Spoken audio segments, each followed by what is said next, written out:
Alright, what's going on, everybody? We are live for the 2026 NFL Draft. Started a few minutes ago. I'm on a little bit later than I should be. So, sorry about that.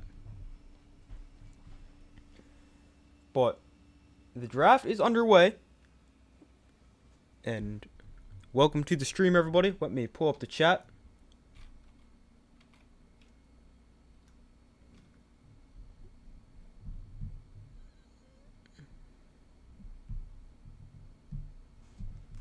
Give me 1 second.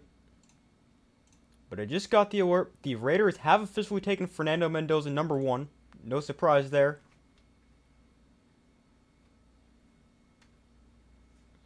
So let me add him.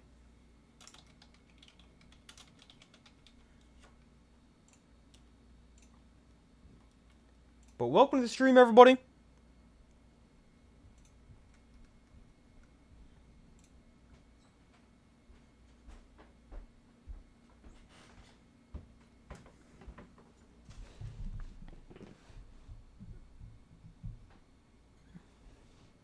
So now the Jets are on the clock at number 2.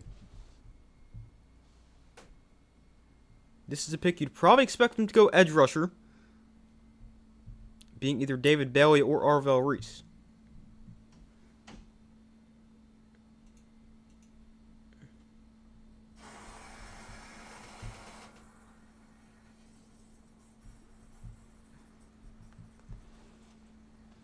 But welcome to the stream. Mendoza goes number 1. And now the draft really starts here at number 2 with the Jets.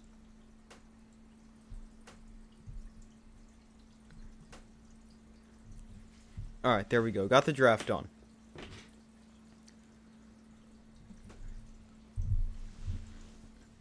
Change to the draft this year. Teams only have 8 minutes instead of 10 to pick. So hopefully that helps shorten it a little bit because the draft is way too long. But, I mean, probably not going to impact things that much. They'll just have more commercials.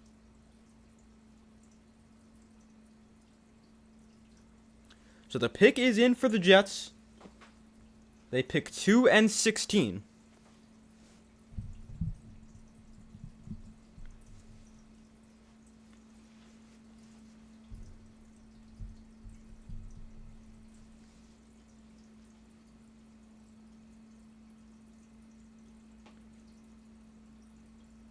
Would be either David Bailey or Arvell Reese. Would be pretty surprised if it's not one of those two.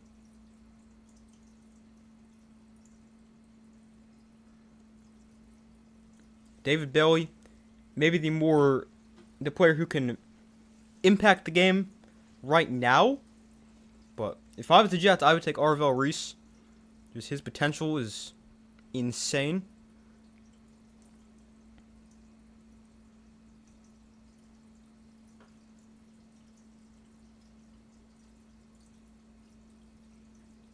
He was also insanely productive at college. Arvell Reese never really played edge rusher. Ohio State always used him more as an off-ball linebacker. But he will make the transition to edge rusher in the NFL.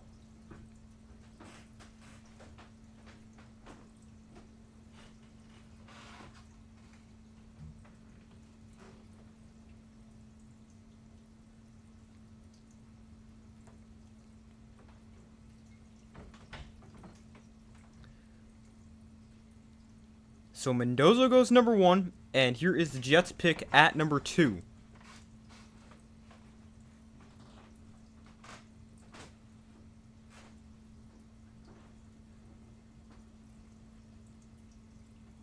And the Jets, they go David Bailey out of Texas Tech. Okay.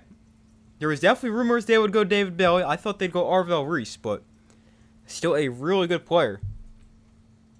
They're getting at 2.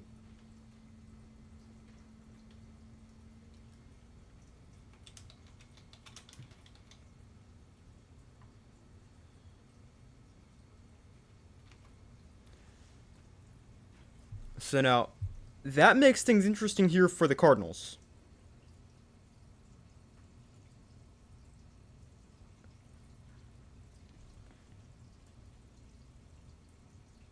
Just give me 1 second.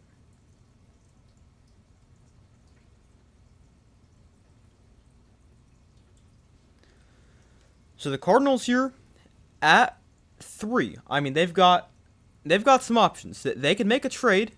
I would not be shocked to see them trade down at all.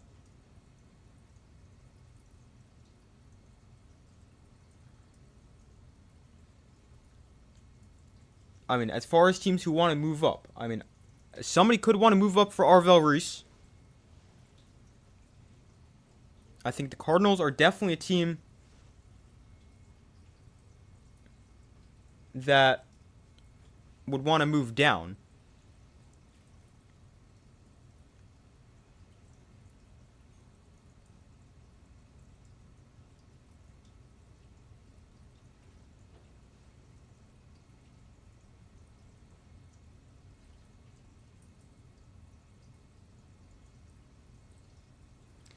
So, I mean, the Cardinals, they can trade down. I wouldn't be shocked if somebody like the Saints or Chiefs wants to move up. They can go get someone like Arvell Reese, like Francis Mauigoa. Although I do still think the non-edge rusher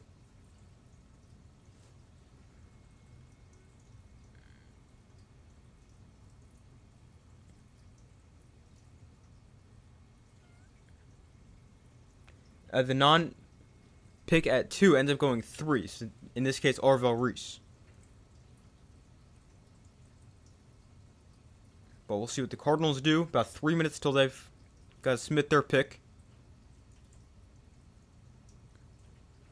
But David Bailey is the newest New York Jet. He is the first Texas Tech player selected in the top 5 in the Common Draft era.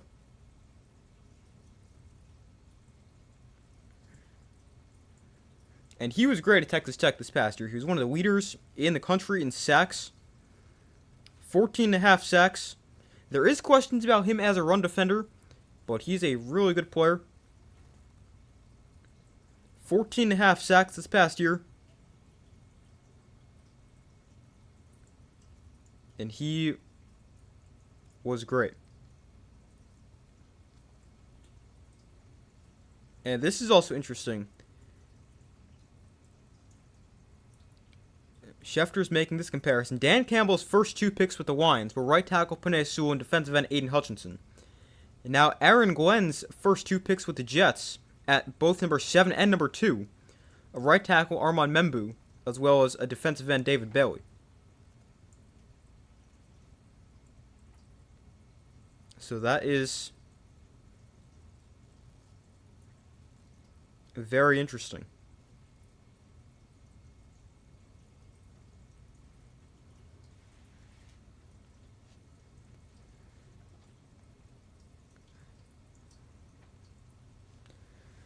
So now the Cardinals still have not officially sent in their pick. They could definitely be trying to trade with somebody.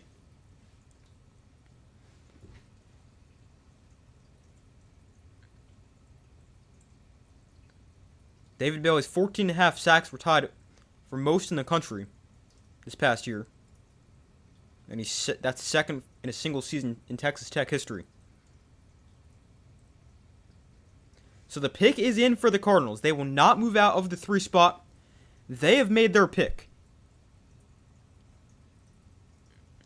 So it could be Jeremiah Love, who they've been linked to heavily over the past couple days. Could be Francis Mauigoa, although that was more of a popular pick earlier in the draft cycle, not necessarily as much now. Could also be Arvell Reese.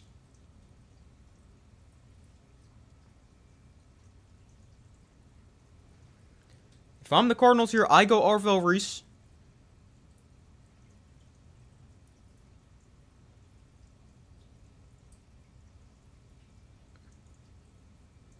I just don't think they need a running back. I mean, I love Jeremiah Love, no pun intended, but they paid Tyler Algier in free agency. There is just no need for them to go draft a running back here at 3, especially when this team is not that good.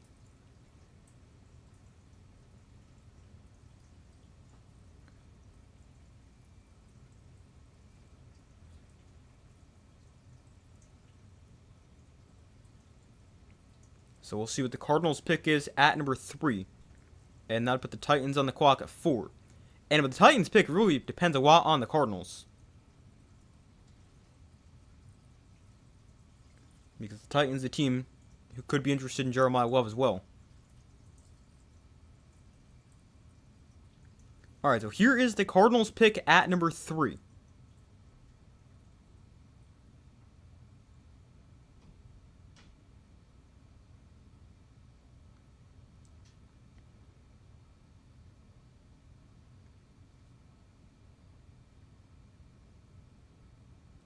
And the Cardinals, they go Jeremiah Love. They go running back at 3. Interesting, they take Jeremiah Love at 3. So the rumors were true. They were interested in him. And they weren't just trying to get somebody to trade out. Or to trade up so they can trade out of the 3 spot. I spelled that wrong.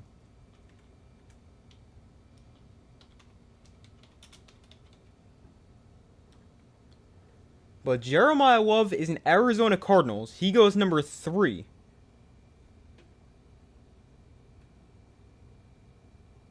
He's the first running back drafted inside the top 5 since Saquon went 2 to the Giants. So now that changes things for the Titans, because I thought they were going to end up with Jeremiah Love.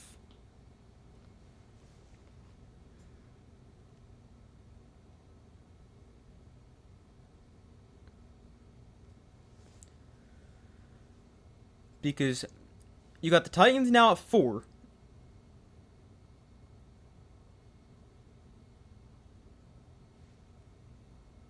I mean, do they go Arvell Reese?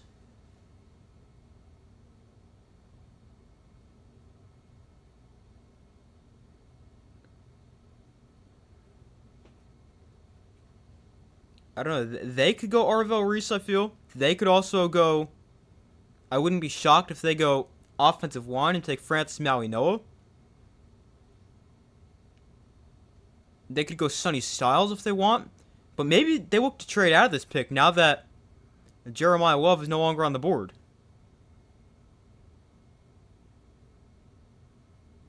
We definitely think that is a possibility as well.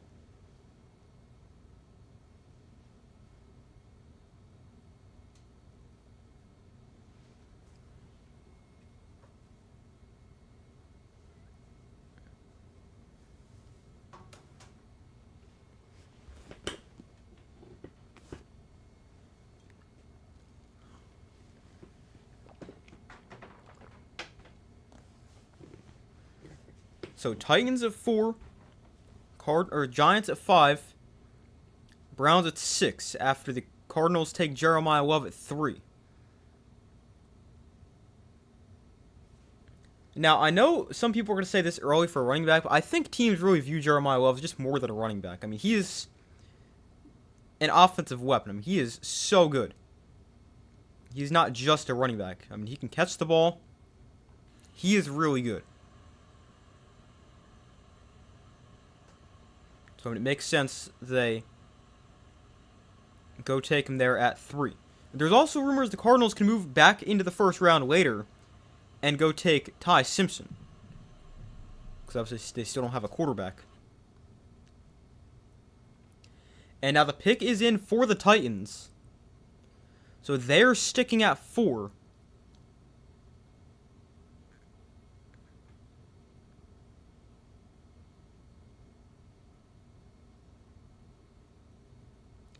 They'll stick at 4, and now you wonder if this is going to be... I think this is probably going to be Arvell Reese. Now, I kind of hope the Titans take Arvell Reese, because I don't want him to get to the Giants, and the Giants take him. I don't want Arvell Reese. I mean, he's a great player, but we don't need another edge rusher.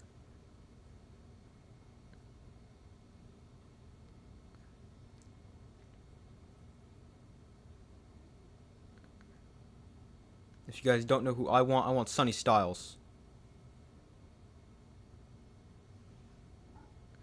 At 5 for the Giants.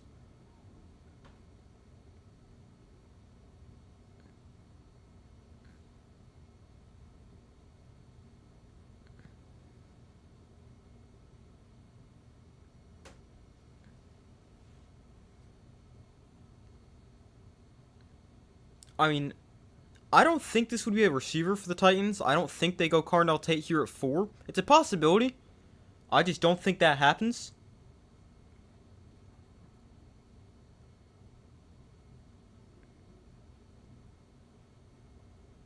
I think this is going to be a defensive guy. It's going to be an Ohio State defender. I guess it could be Caleb Downs, but I think it's going to be either Arvell Reese or Sonny Styles. I think Robert Saleh is going to get his big defensive piece here at 4.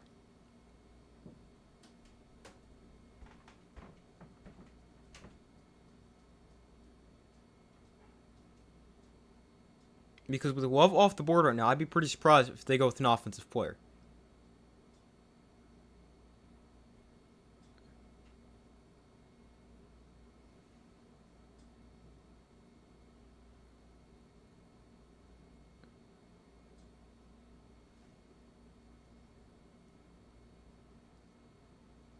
Alright, so here comes the Titans pick.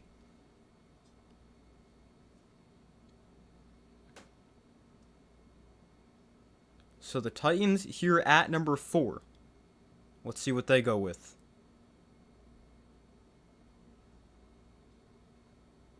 And they do go offensive player. They go Carnell Tate at 4. Wow. They go with Carnell Tate. That is interesting.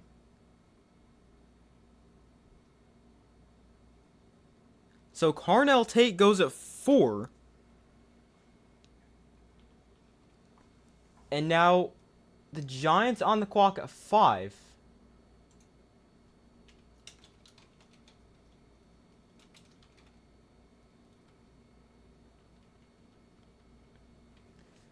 I mean, they've got their choice of Ohio State defenders.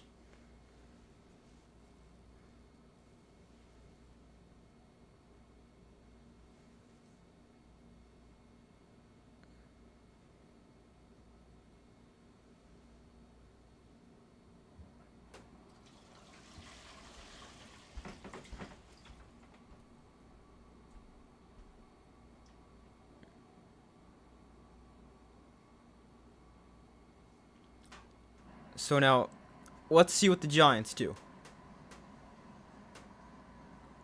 I want Sonny Styles. I mean, Arvell Reese I did not expect to be available at 5, but you don't need another edge rusher. You just took Abdul Carter last year. You don't need to take another one here in the top 5. You got Brian Burns. I don't really think the Giants trade out of this pick either. I think this is... Well, the pick is in. This is going to be an Ohio State defender. Caleb Downs or Sonny Styles is what I think will happen.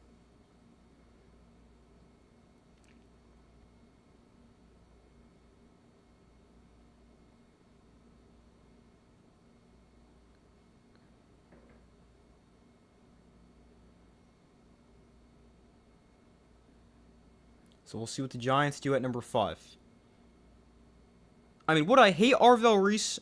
Not necessarily. I just think they don't need an edge rusher. Again.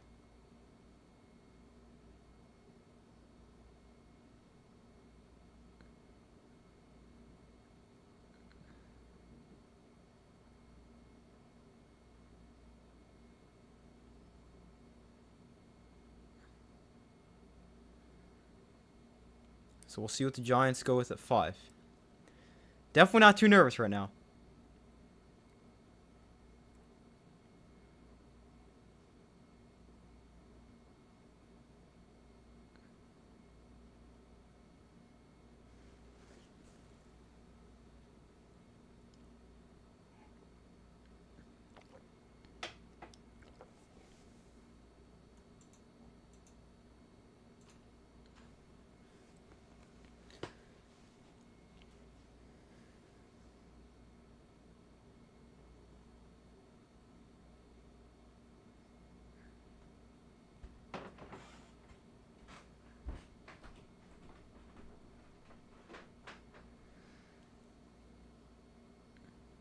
But the Giants have made their pick at 5, so no trades in the top 5. After rumors the Cardinals might want to move out of 3.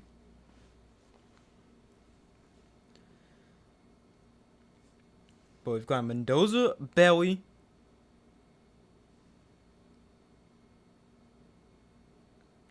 then Jeremiah Love, and Carnell Tate.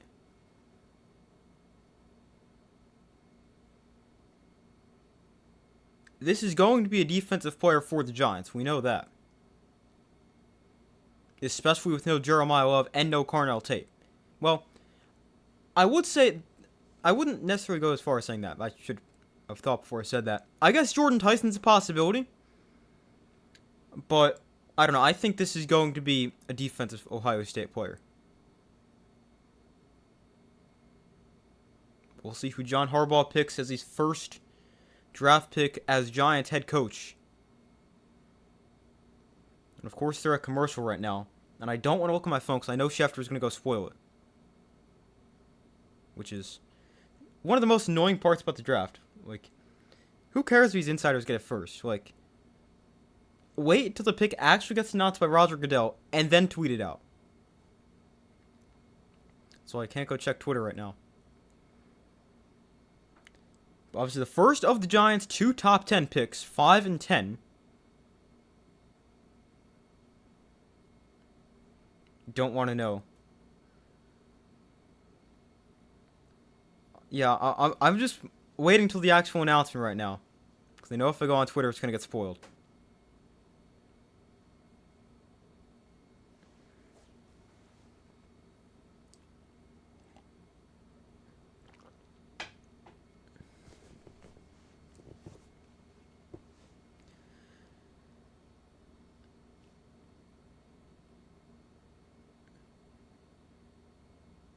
I mean, maybe the Giants, maybe they do go Jordan Tyson right here. I wouldn't love going Jordan Tyson at 5, but the 2 top offensive skill position players off the board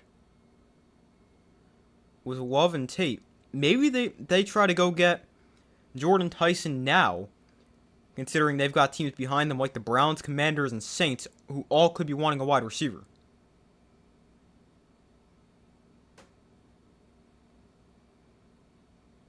So maybe they go and do that. Oh, the Browns have traded the 6th overall pick to the Chiefs. Interesting.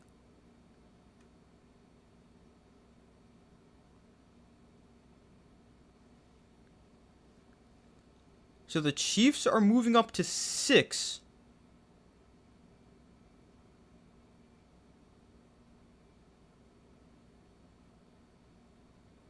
That is interesting.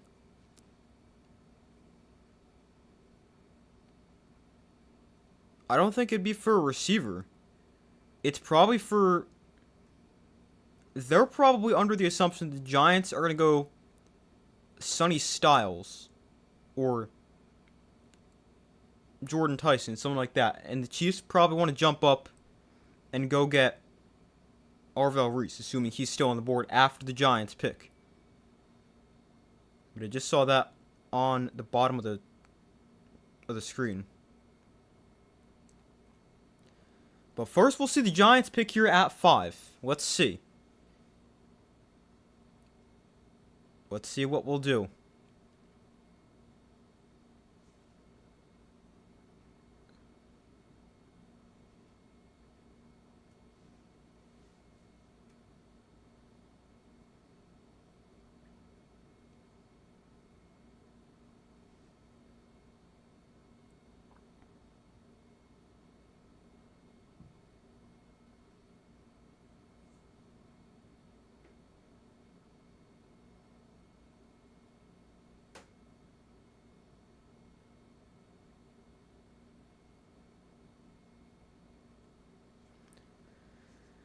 Oh boy, let's see here.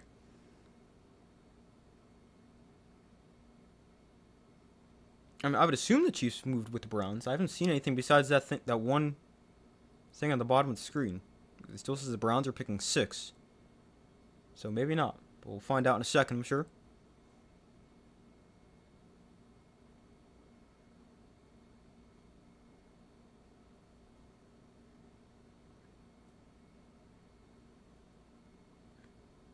All right, here we go. Giants at 5. And it's Arvell Reese. Okay. Arvell Reese goes 5 to the Giants. Not necessarily my first choice, but I don't hate it either.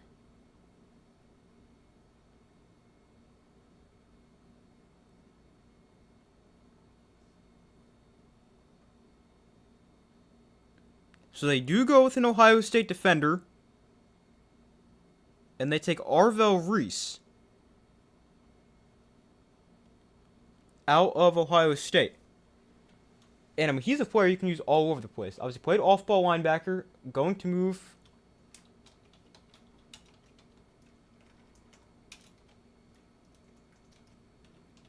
He's going to move to edge in the NFL.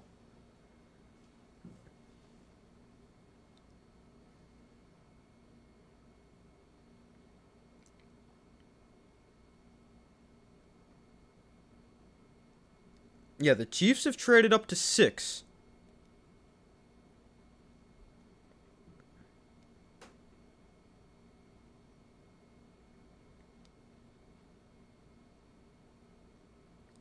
So the Chiefs are on the clock at number 6. And what's the full trade details? The Chiefs are getting 6. The Browns are getting 9, 74, and 148.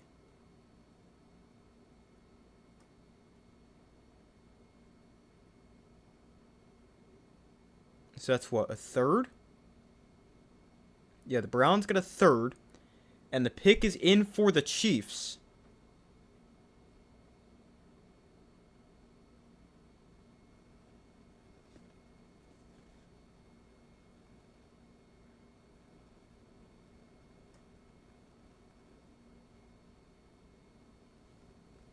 Wonder who they moved up for. I don't think it would be for Jordan Tyson, trying to jump a receiver-needy team like the Commanders or Saints.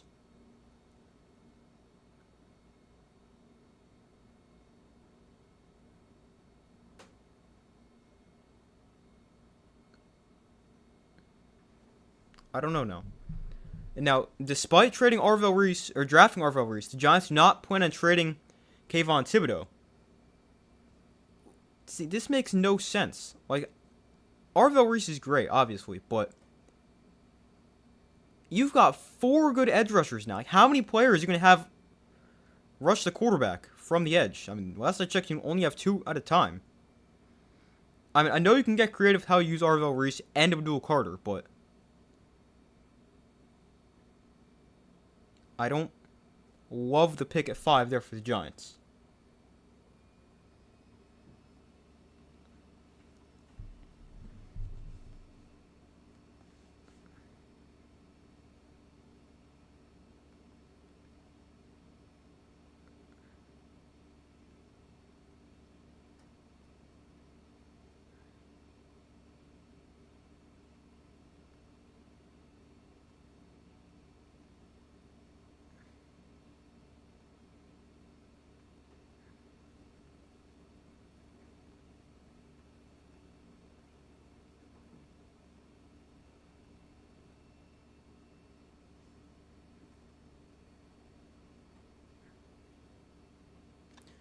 So now the Chiefs picking at number 6. We'll see who they moved up for. Obviously, they traded with the Browns, trading 9, a third, and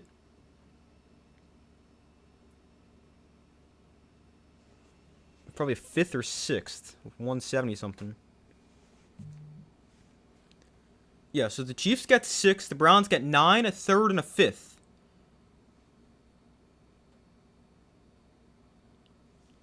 And the Chiefs, they had some picks, especially after the Trent McDuffie trade. But I don't think this is a McDuffie replacement right here in Mansour Delane. Maybe it's Sonny Styles or Caleb Downs. I don't think so, though. But we'll see. Maybe they feel like they have some time to develop him. It could be true. I mean, you don't have to rush him onto the field. Doesn't sound like the worst thing in the world. So the Chiefs at 6. Let's see who they moved up for.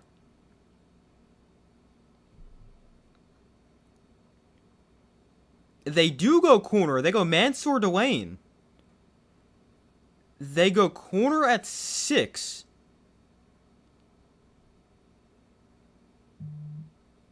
I guess feeling interesting. I don't think they needed to move up for him.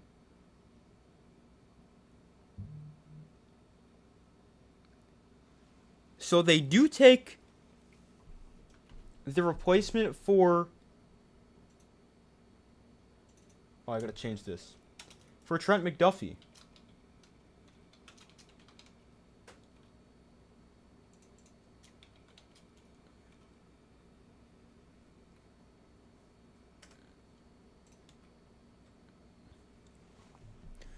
And now the Commanders have made their pick very quickly here at 7.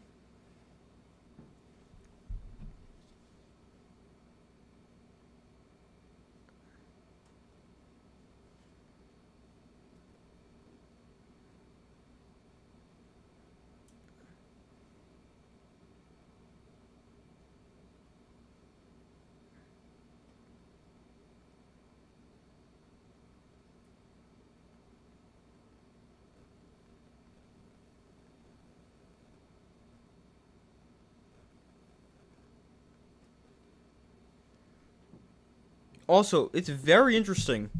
Mansour Delane is the first defensive back off the board before Caleb Downs.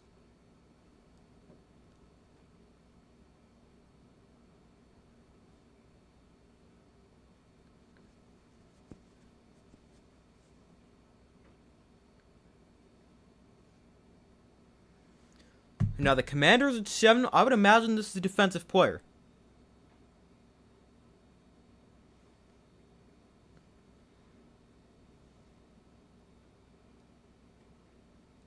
I would imagine this is Styles or Downs. I mean, maybe there's a chance one of those guys gets to the Giants at 10 and they take 2 Ohio State defenders. Because, I mean, those are the two. I really want one of those two. Because Commanders at 7, they're probably going defense. The Saints could go defense. Browns are probably not going to go defense. The Browns might go Jordan Tyson at 9. It's going to be interesting to see how this plays out.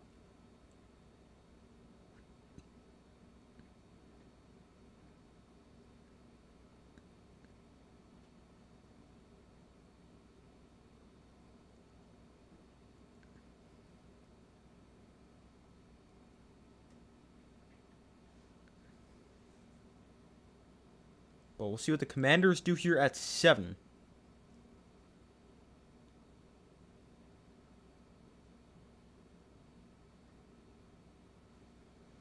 But the Chiefs, they get their Trent McDuffie replacement at number 6 after trading up with the Browns.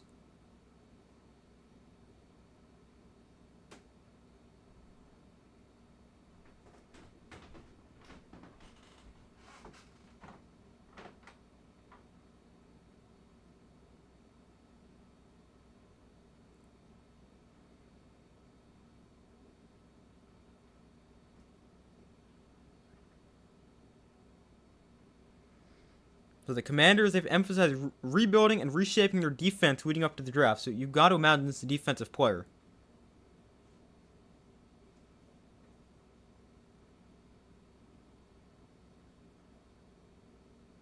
I think this is going to be Sonny Styles. Or Caleb Downs.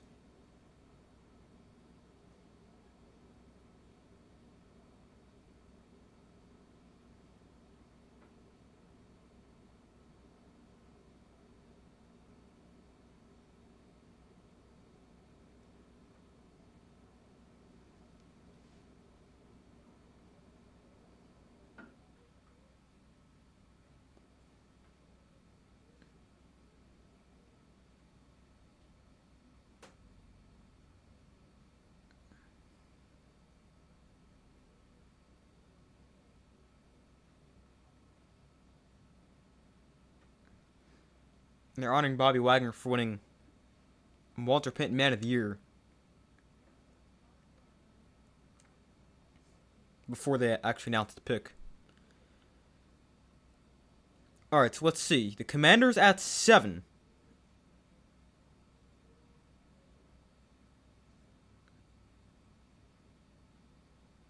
And the Commanders go Sonny Styles. Okay. I don't love that as a Giants fan, but as far as the actual pick goes for the Commanders, it's a good one. I would have rathered Sonny Styles at 5 for the Giants.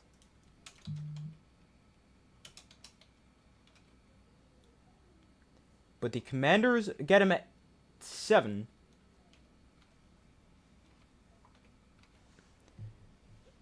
So they go linebacker. He's 6'5", 244. Really good athlete. He is going to be a really good player. And now the Saints have already made their pick at number 8.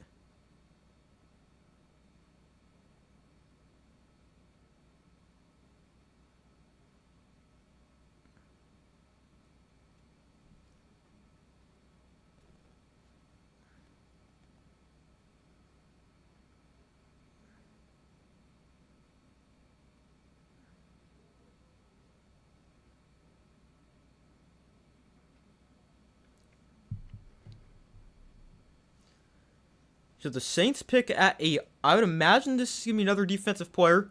I think this could be Caleb Downs because he's another Ohio State player.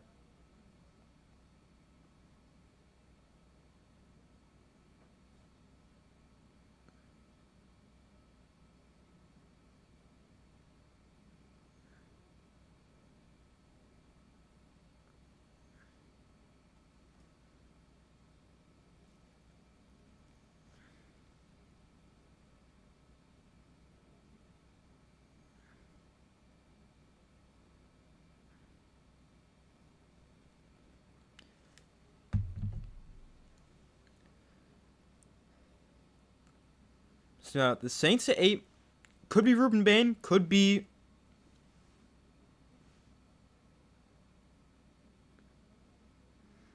Caleb Downs. I would probably say Caleb Downs if I had to take a guess.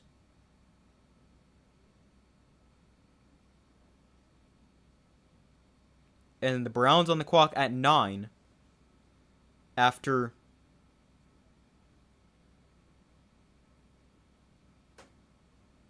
the trade back with the Chiefs.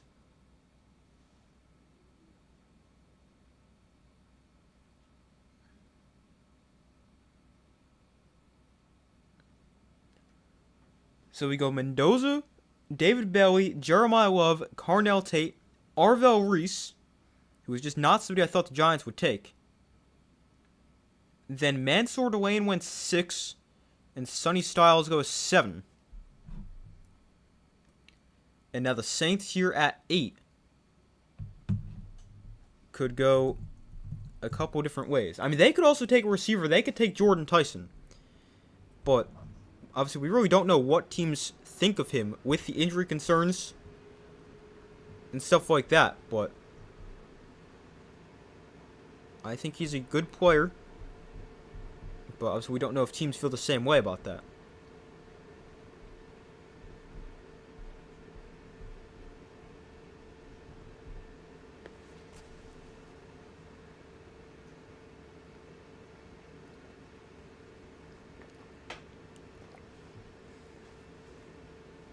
And moving on to the Browns real quick, they've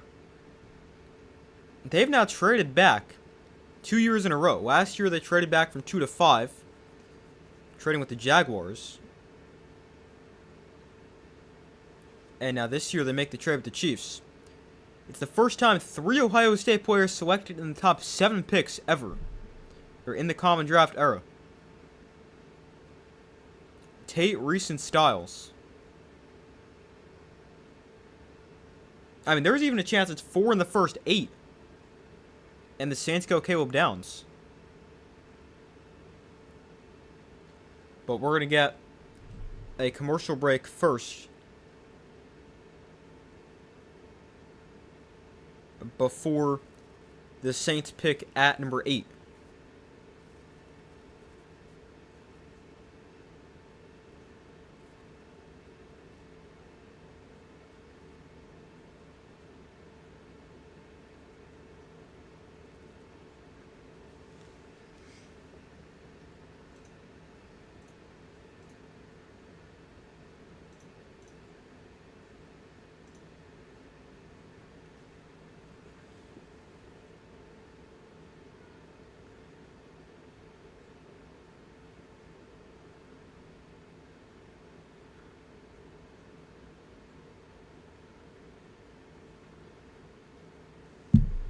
So we'll see what the Saints go with at 8, and that puts the Browns on the clock at 9.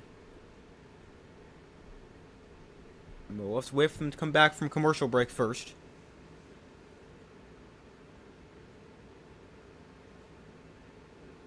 And the Giants on the clock again in a few minutes at pick 10.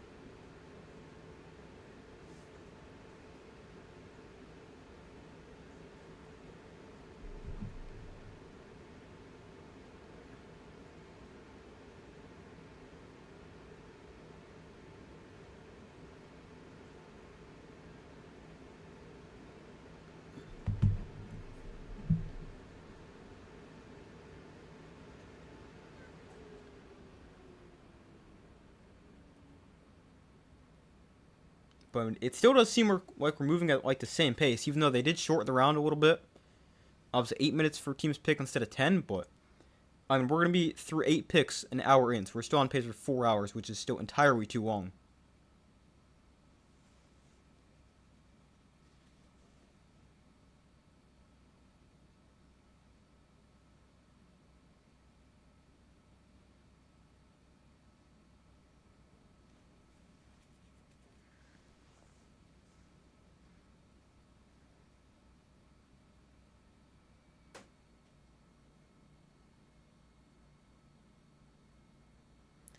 Five best available, according to Mel Kiper: Caleb Downs, Jordan Tyson, Francis Mauigoa, Spencer Fano, Mekhi Lemon.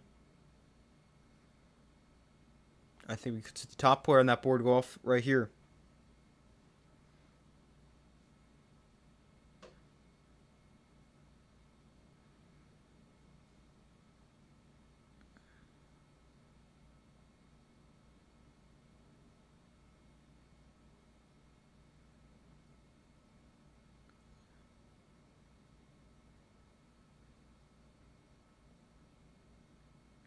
Alright, so here comes Roger Goodell with the Saints pick at number 8.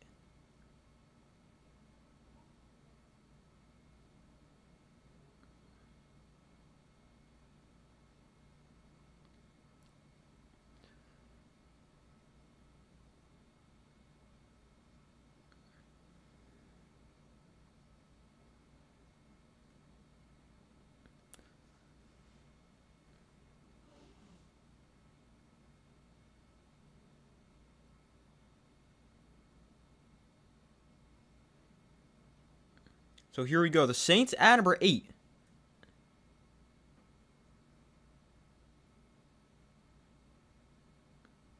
And they go Jordan Tyson. So they take receiver.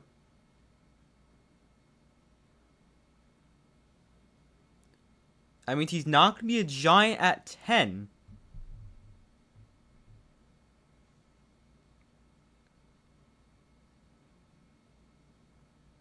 That makes things interesting. Caleb Downs is still available.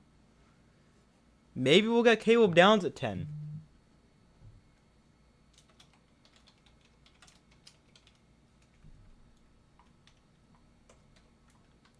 But Jordan Tyson is the Saints' newest receiver. And they get another weapon for Tyler Shough. And the Browns pick is in at number 9. Please do not take Caleb Downs.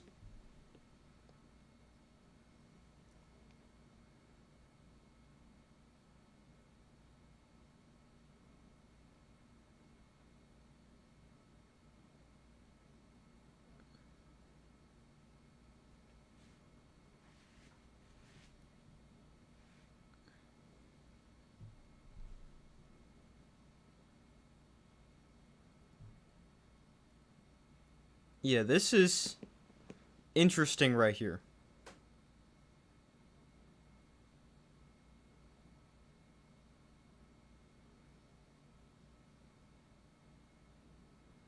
The Browns pick is in at 9. Hopefully they don't take Caleb Downs.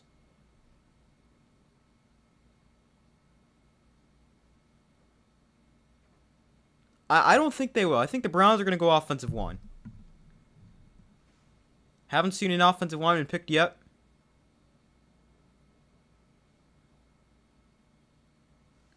Who do I want at 10? Caleb Downs, because he's available.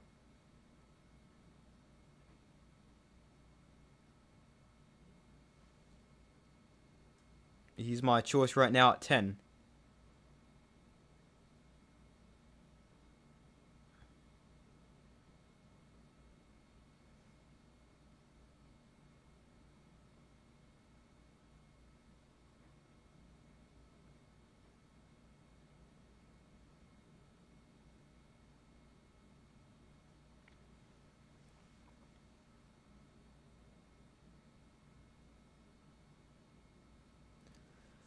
So the Browns at 9. I think they'll probably go Francis Mauigoa. Could go Spencer Fano. They could also take a lineman later in the draft, because they've also got the 24th pick.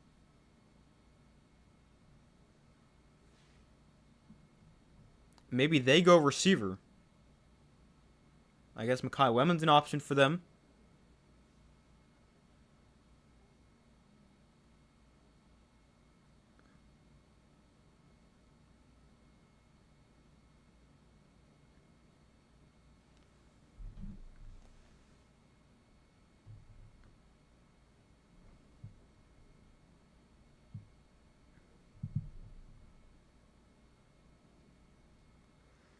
But so far we've seen the two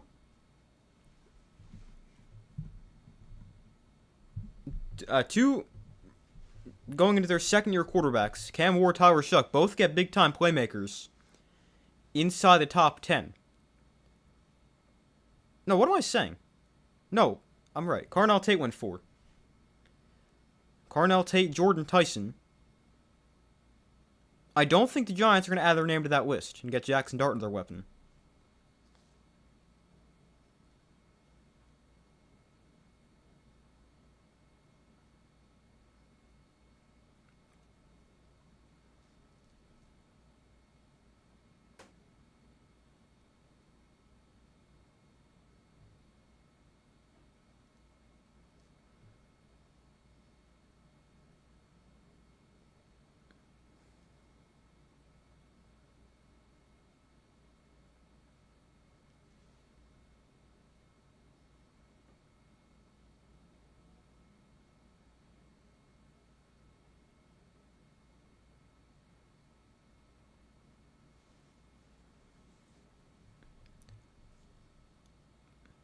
But we'll see who the Browns go with at 9.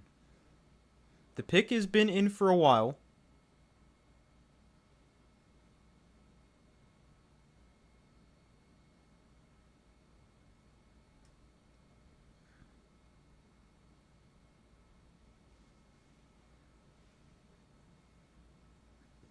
So here comes Roger Goodell to announce the 9th pick.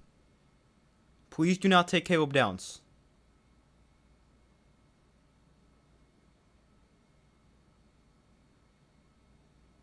Oh, they go offensive line. They take Spencer Fano. So Spencer Fano is the first lineman off the board. He goes to the Browns at 9. Now the Giants at 10. You are running Caleb Downs to the podium. You don't have to think about that.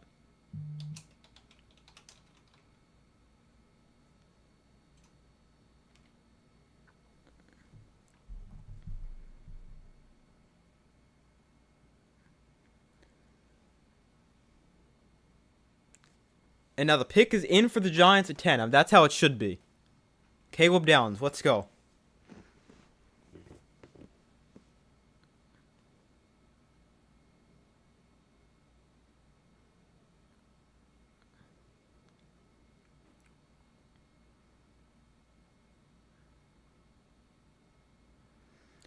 But as far as Spencer Fano goes, he can go left tackle, right tackle. He can move inside.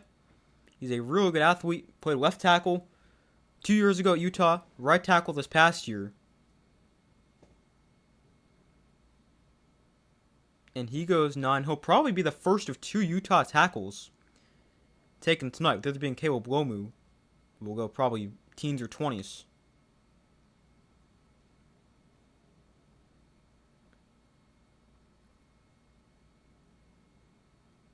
So now here is the Giants at 10. Took Arvell Reese before. Let's see here. Give me Caleb Downs. And the Giants at 10. They go Francis Mauigoa. Interesting. Okay. I would have preferred Caleb Downs, but I don't hate it. Interesting. They go offensive line at 10.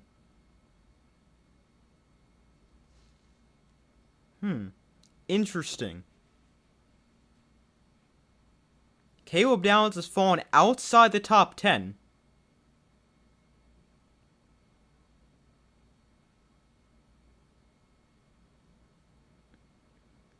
I think he could be the pick for the Cowboys or the Dolphins at 11.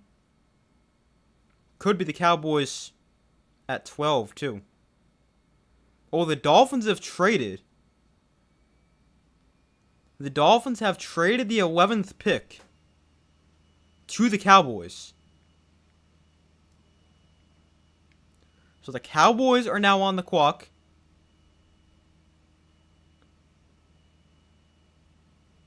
Oh, wait a minute. They moved up from 20. They're picking 11 and 12. You got to imagine one of these is going to be Caleb Downs.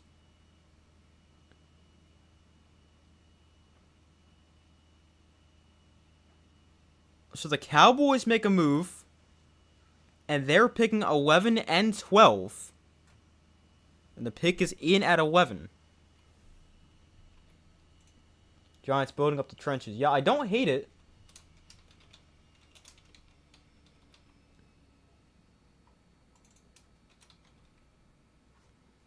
I mean, definitely that's the way to win.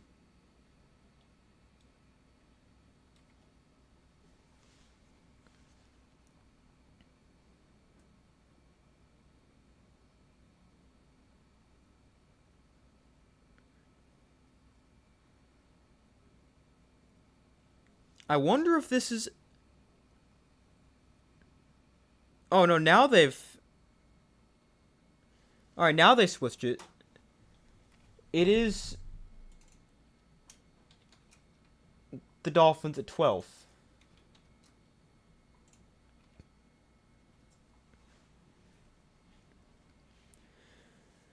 Because before it showed the Cowboys had back-to-back picks.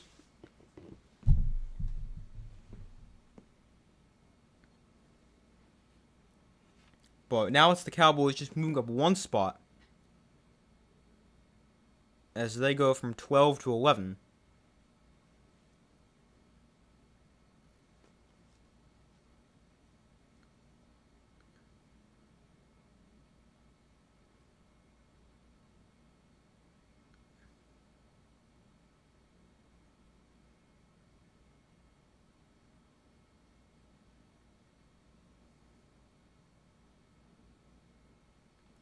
So the Giants, they're another team. They help out the young quarterback. Saints and Titans go receiver. Giants go offensive line.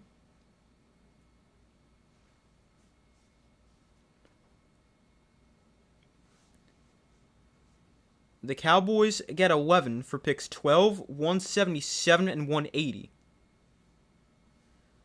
Okay, that seems like that makes sense.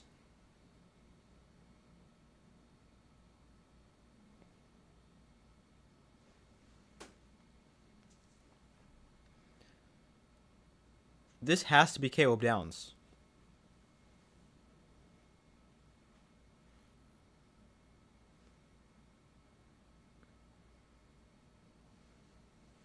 I think the Cowboys go Caleb Downs. I have no idea who the Dolphins go with at 12.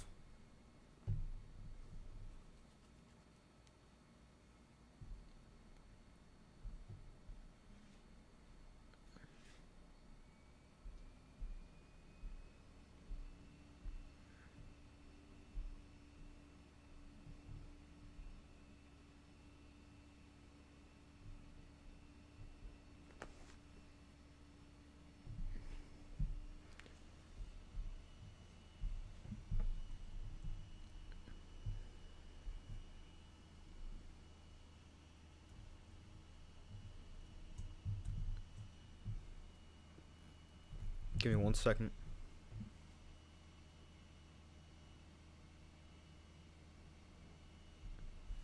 Giants projected offensive line: Andrew Thomas, John Runyon, John Michael Schmitz, Francis Mauigoa at right guard, and Jermaine Illuminor at right tackle.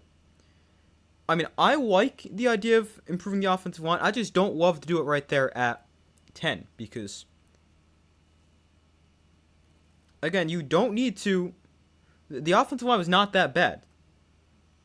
So I think they could have definitely gotten a guard later in the draft.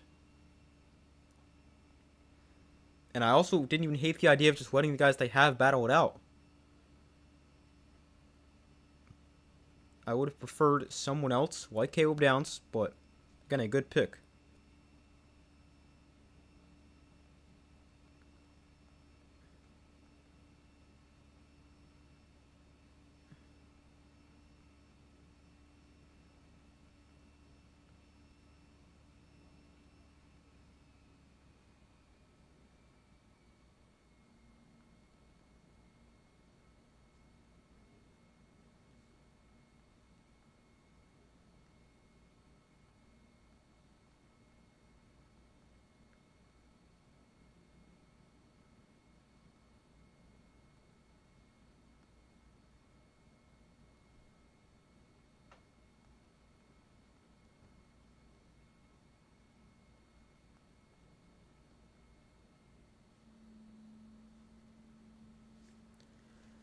Alright, so we'll see what the Cowboys go with here at 11.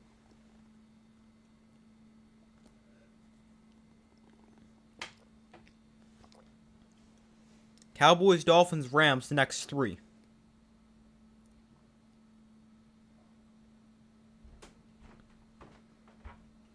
This with the first of 2 picks for the Cowboys. Dolphins also have 2 picks in the first round. Cowboys 11 and 20. Dolphins now 12 and 30.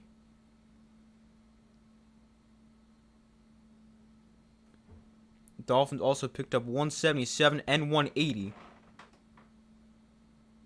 after the trade with the Cowboys. That's 2 fifth-round picks. And they're also only a few picks apart.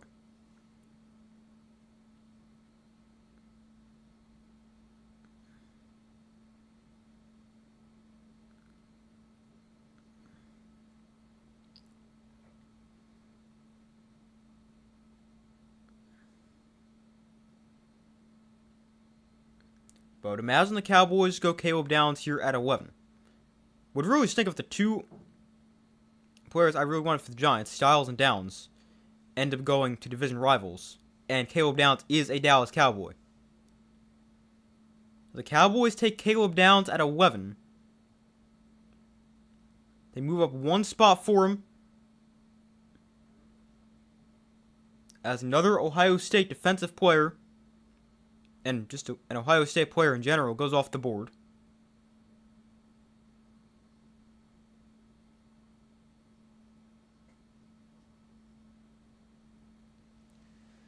So Caleb Downs is the pick at 11 for the Cowboys. And now the Dolphins at 12, I've got no idea what they're doing.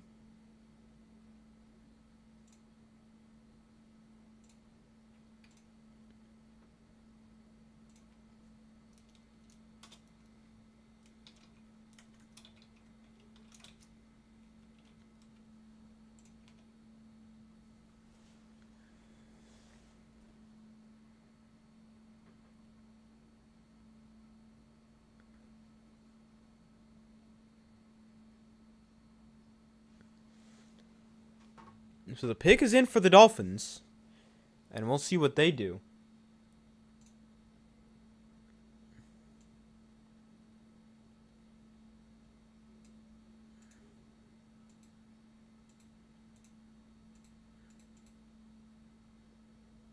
Give me 1 second.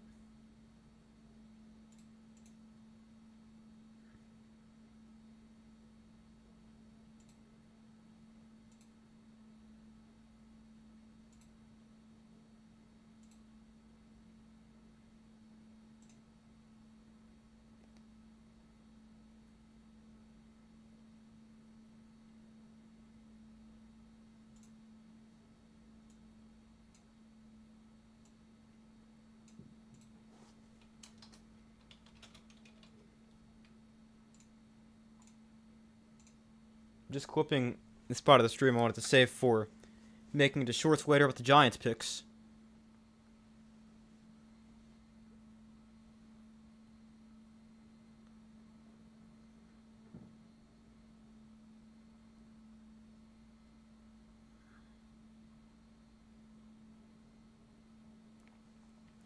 But the Cowboys go Caleb Downs at 11. Now the Dolphins on the board at 12. Their pick is in.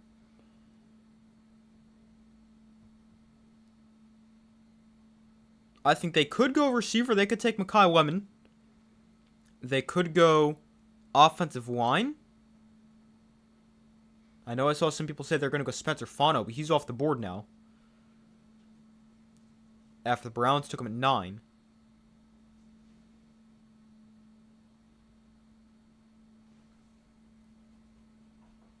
Yeah, I definitely wonder what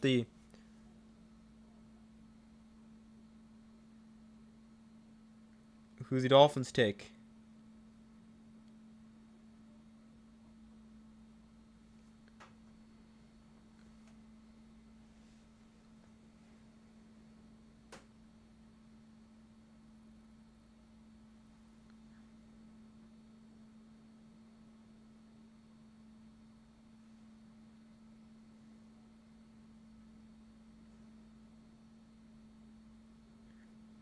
According to the ESPN draft predictor, Caleb Downs had a 12% chance to be available at the 11th pick.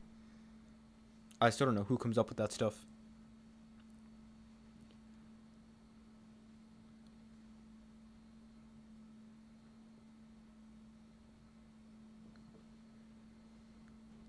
But we'll see who the Dolphins take at 12. So their pick is in, and we wait for their announcement. And then the Rams on the clock at 13.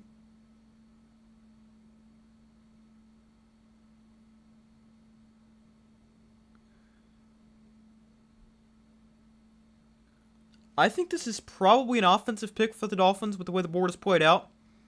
I think if Mansour Delane was here, they'd take him. But the Chiefs took him at 6.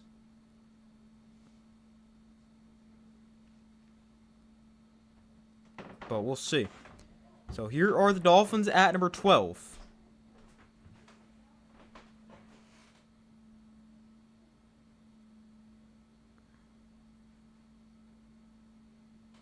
And they go Caden Proctor. So they go offensive lineman. They go Caden Proctor out of Alabama.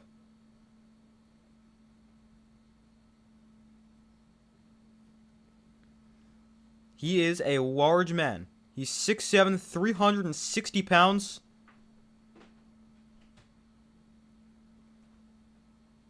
And he is a very good player. And the Dolphins get a lot bigger on the offensive line.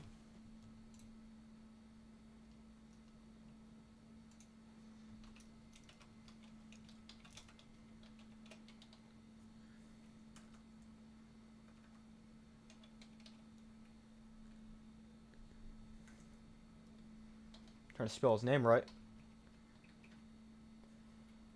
Now the Rams at 13.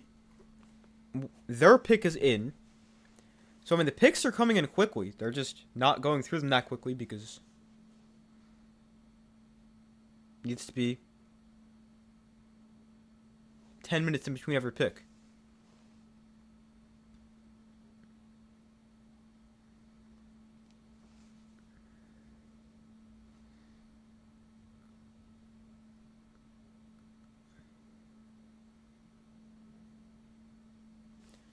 And, I mean, yeah, the Dolphins, I know who to throw the ball to, but you could throw it to Caden Proctor. Alabama did that a few times.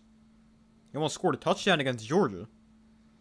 They also handed them the ball a couple times, so not only do you get yourselves a left tackle, but you get yourselves an offensive playmaker as well, although probably not.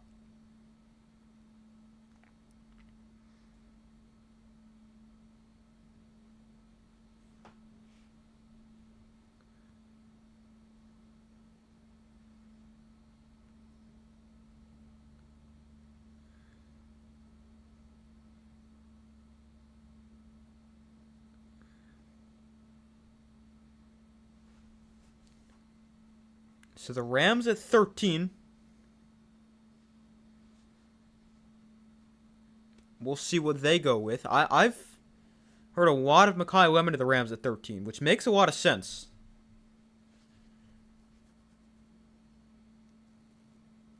Although, again, I don't think receiver is the biggest need for the Rams.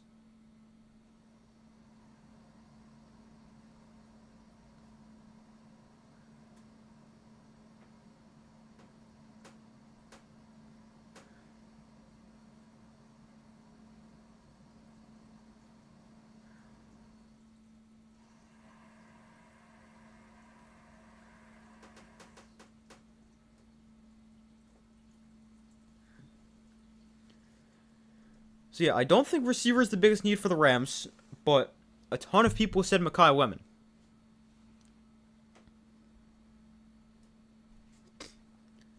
But, I mean, you've got Devontae Adams, you've got Puka Nacua. I know Devontae Adams getting older, but he was still great this past year. Don't think you need another receiver. Maybe they go offensive line.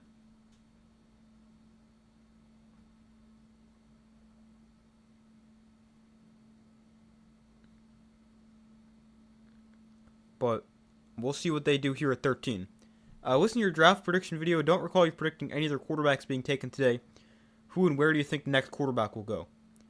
I think the next quarterback is Ty Simpson. I don't know if he goes today, but I think he'll probably go to the Cardinals. Whenever their pick is tomorrow. What is that, 37, is it?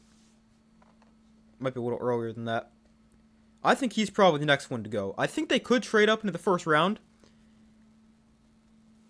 and move up a few spots to take him.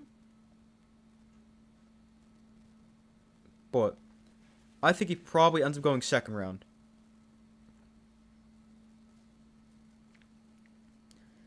Second round of the Cardinals at 34.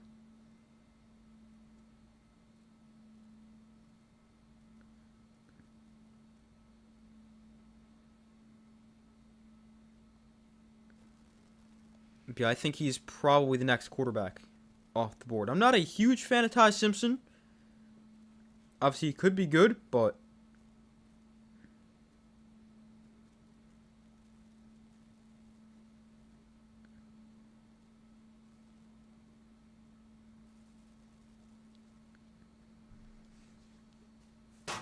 he's definitely not my favorite player in this draft.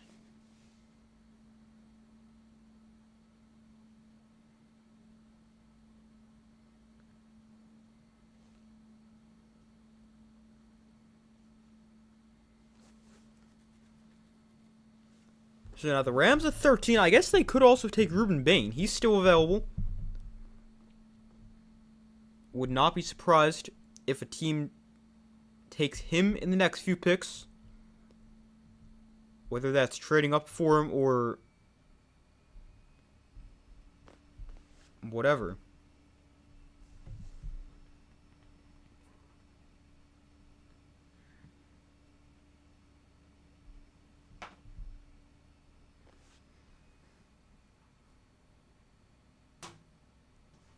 Wowzers.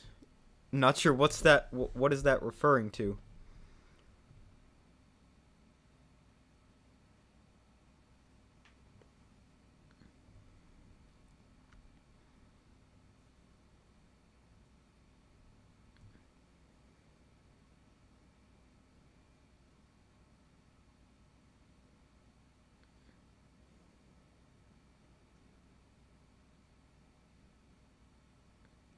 I do think we could start to see the run on offensive linemen going here. We saw the Browns at 9, Giants at 10, Dolphins at 12. I think we could start seeing the run on tackles. I wouldn't be super surprised to see the Rams take a tackle at 13. The Ravens can take an offensive lineman at 14. Maybe the Bucks at 15. Maybe they trade with somebody.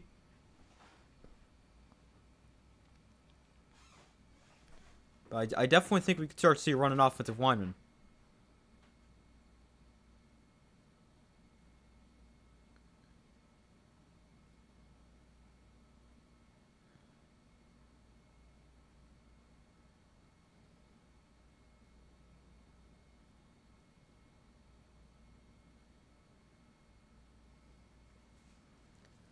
So the pick is in for the Rams at number 13. This is the pick they got from the Falcons after the trade towards the end of the first round last year. They've shown Ty Simpson a few times, who is in the green room. I don't know why he would go to the green room when it's not even a guarantee he's going to be a first round pick. I don't think they take Ty Simpson here at 13. I mean, I have heard it's a possibility they will take a quarterback, considering Jimmy Garoppolo is considering retiring. But is it here at 13? I wouldn't think so, but you never know.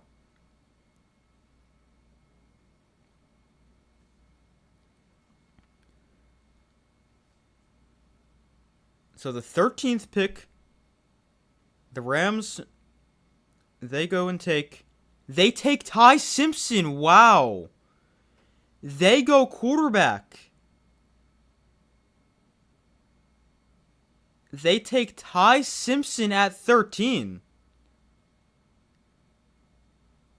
That is a major surprise. I did not think they were going to go quarterback in the first round.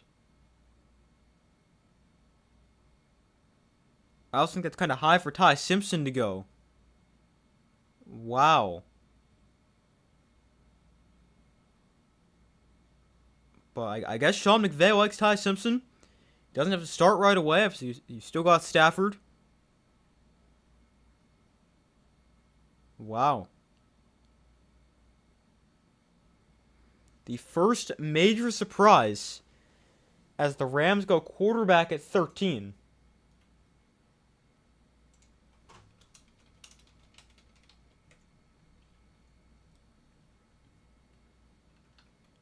That is a surprise. I did not see that one coming.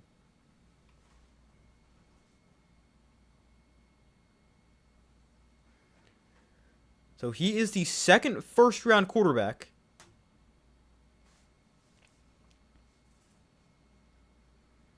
The Rams, they called Stafford today to inform him they were going to take Ty Simpson. So this won't come as a surprise to him.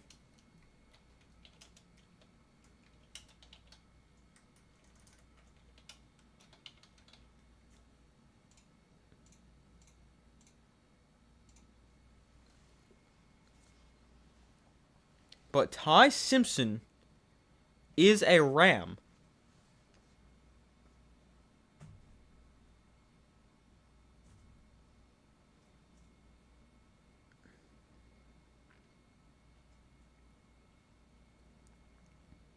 And now he gets to learn in a great system behind the reigning MVP. So, I mean, it's not a bad situation to get drafted into if you're Ty Simpson. And the Rams starting to plan for the future after the Matthew Stafford days.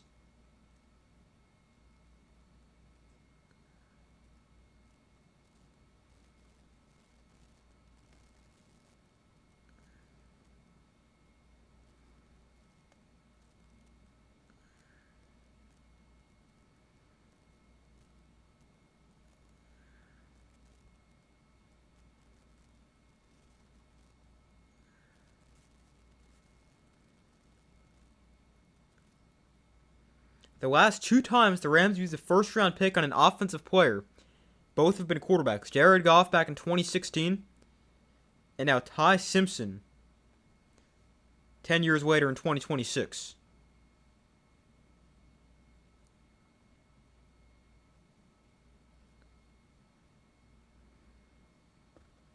I also just said I didn't think they'd go Ty Simpson, and I didn't think he's that good, but now they go take him at 13. And then the pick is in for the Ravens at 14.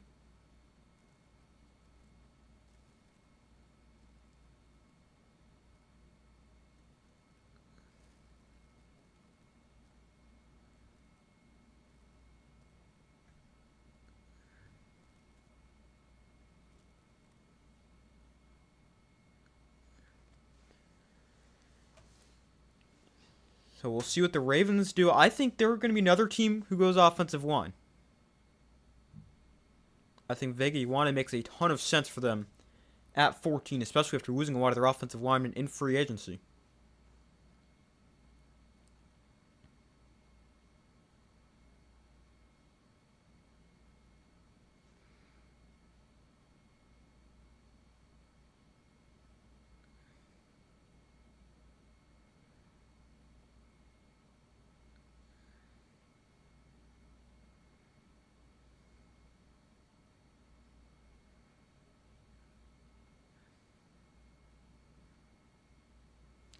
But also, this is very interesting. The last time we had a major surprise with a quarterback go earlier than expected, that was the Falcons taking Penix at 8.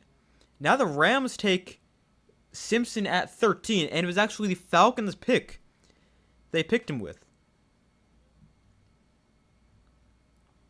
So that's very interesting. So now the Ravens on the clock here at 14. The pick is in. And let's see what their pick is.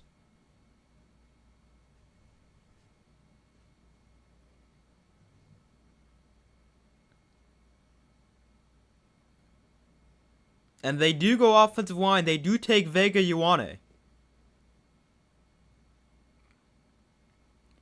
So they go offensive line.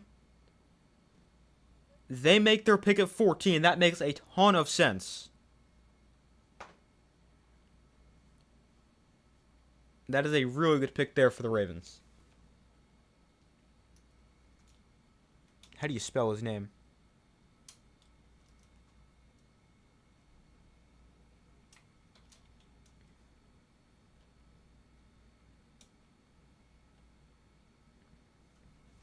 I have no idea how to spell this guy's name. Hold on a second while I write this down.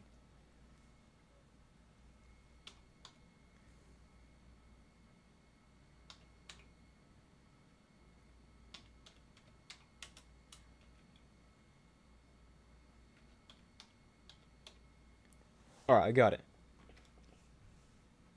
But the Ravens go offensive line at 14. Now the Buccaneers are on the clock at 15. Their pick is in. And, I mean, there is a few different ways they can go. I mean, when I did my mock draft, there was a ton of players I consider for the Buccaneers, and I really didn't know who was going to take them, or who they were going to pick. I mean, you look at some of the players still available. Ruben Bain has fallen outside the top 10. Kind of in the process to falling to the second half of the first round. Because obviously, again, you don't know how the teams value that arm length. Because we've never really seen a player like him with the arm length.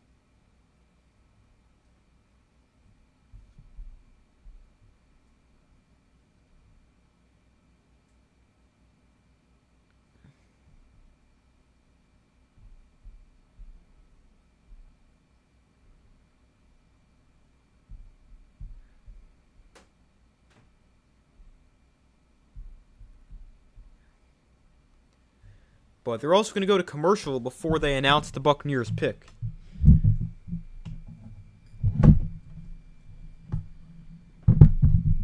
Sorry, give me 1 second. Just had to fix something. With the way I had everything set up, I had a wire in the wrong spot. But we take a look at some of the best available players while they're at commercial. The Buccaneers at 15. I think this could be a spot Ruben Bain goes. I think this could be a spot for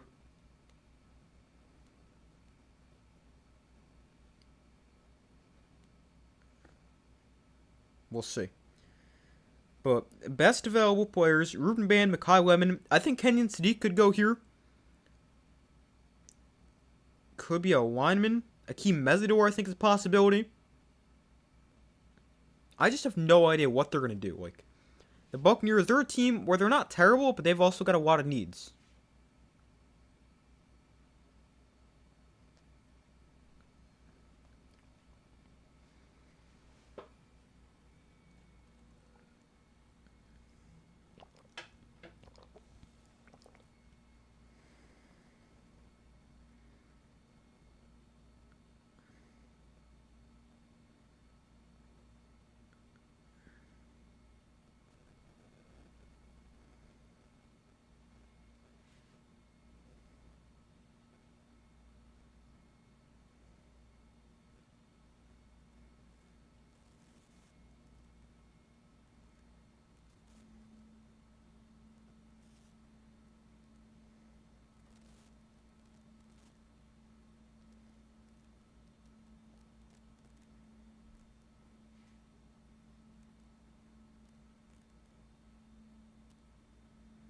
So just read this. The Giants did not think that the combination of Francis Mauigoa and Arvell Reese would be possible. They asked John Harbaugh about that and said did not come up. They did not think Arvell Reese would be available. And he was the Giants' highest rated non-quarterback in the draft. And Arvell Reese is going to play inside/weak side linebacker. The Giants like his versatility.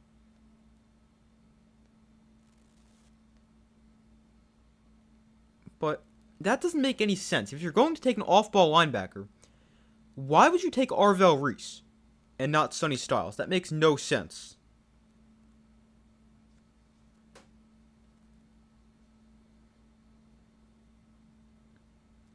And Francis Mauigoa will slide inside to right guard for the Giants. I don't know. I mean, I'm not loving this draft so far. Like, you got two good players, yeah, but not my favorite when it comes to who was available. And your entire division's gotten really good players so far. I mean, the Cowboys got Caleb Downs, got another first-round pick. And the Commanders took Sonny Styles.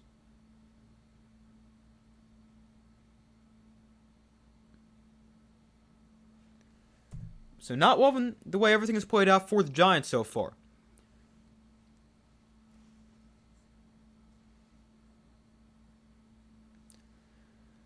But the pick is in for the Buccaneers. And we'll see who they take here at 15. Almost to the halfway point here in the first round. So the Bucs at 15.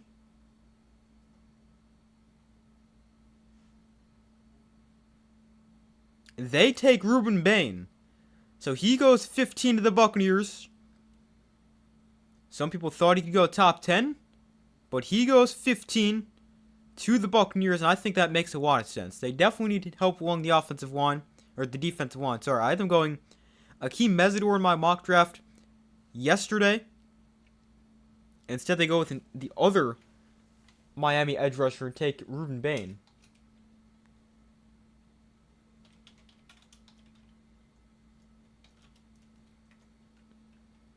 And that puts the Jets on the clock at 16, and their pick is in.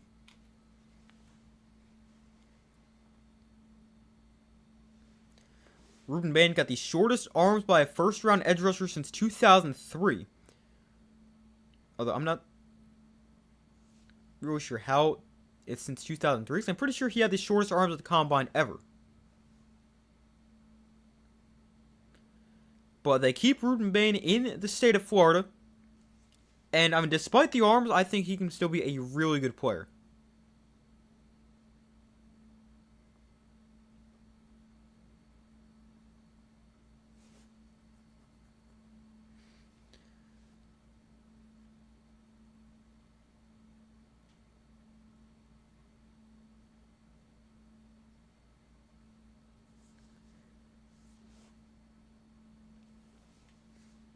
So let's see here. The Jets now on the clock at 16. They can go several different ways.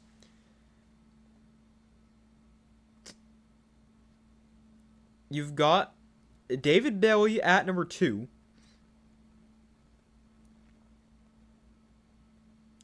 Now let's see what the Jets do at 16. I'd be pretty surprised if they take another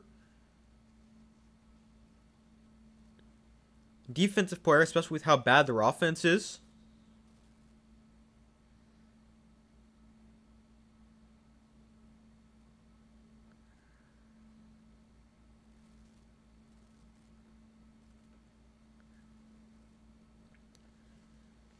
So I think they go offense here, whether that's Makai Lemon, Kenyon Sadiq. I don't think it's a lineman. I think it's one of those two. Could it be a defensive player? Sure, but I would say Makai Lemon right here. And the line's at 18. I think they'll go offensive line for sure.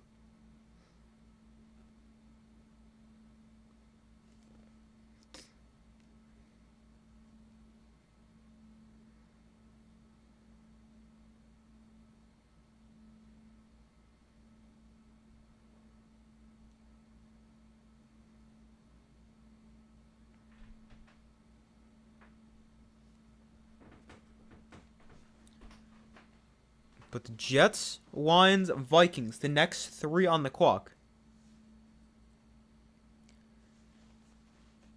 I think we're going to see an offensive player, then an offensive lineman, and then Dylan Thieneman to the Vikings. That is one of the most obvious fits of the first round. Although, funny enough, I did not have him going to the Vikings in my mock draft last night, because I had the Cowboys taking him at 12. So I thought Caleb Downs would go a lot earlier than pick number 11.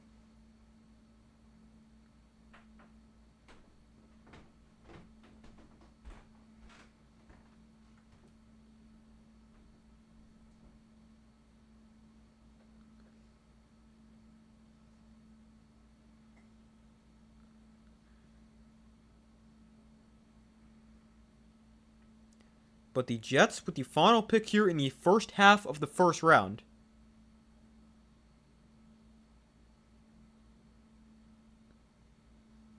so far through the first 15 picks, we have seen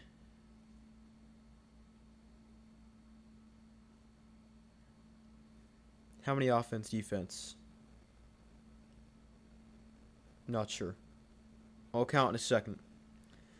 The Jets at 16. Let's see who they take.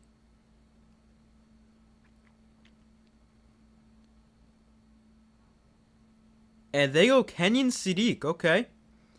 I like that pick for the Jets. Kenyon Sadiq, the tight end from Oregon. Really good athlete. And he gives the Jets a much, much needed a weapon on the offensive side of the ball. So I had them going in my mock draft last night. That makes a lot of sense. That's a good pick.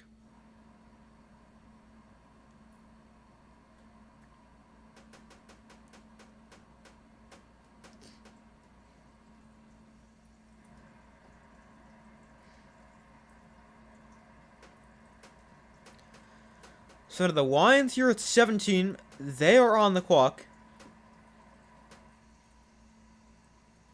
And their pick is in. I would think this is going to be a Monroe Freeling. It's gotta be an offensive lineman. I'd be pretty surprised if it's not. But we are halfway through the first round. And so far, we have seen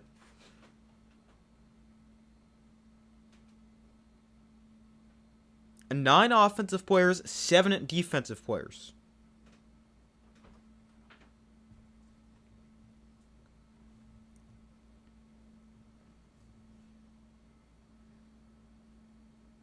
So far a fairly even split. Obviously offense with the slight advantage right now. But it's not like a few years ago when we saw the first 14 picks all be offensive players.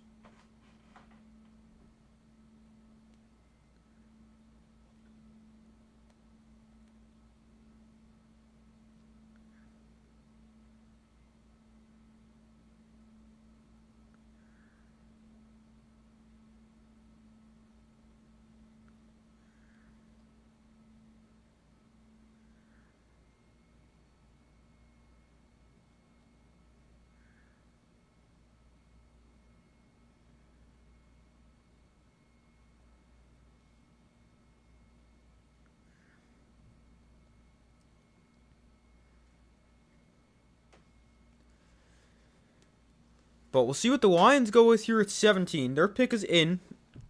I'm thinking it's got to be offensive line. I think Monroe Freely makes the most sense. They need a left tackle. He's one of the only guys really in this draft who played left tackle in college. Most played on the right side.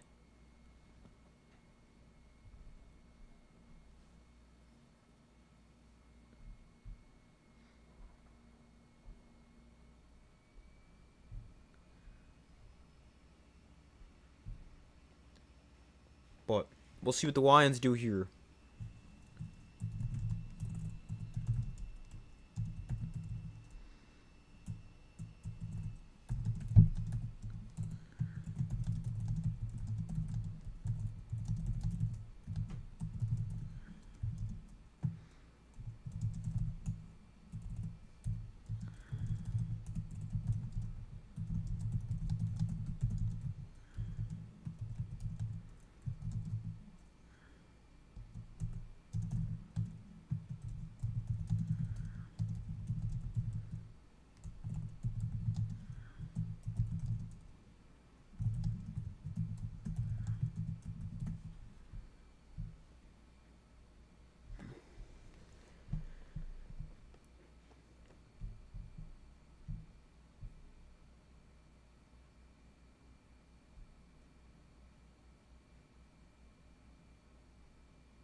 So we still wait for them to come back from commercial. Lions on the clock at 17. Then Vikings at 18, Panthers at 19.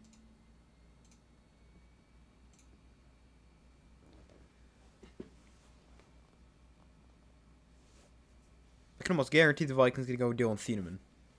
Panthers at 19, they're another tough one where you got no idea who they're going to take. A lot of Kenyon Sadiq rumors. He's off the board of the Jets. Mekhi Lemon's still available.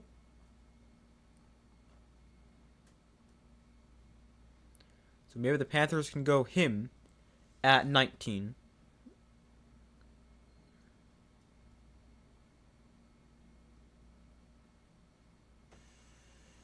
But we'll see how the next few picks play out. And the Cowboys on the clock again at 20. I already took Caleb Downs.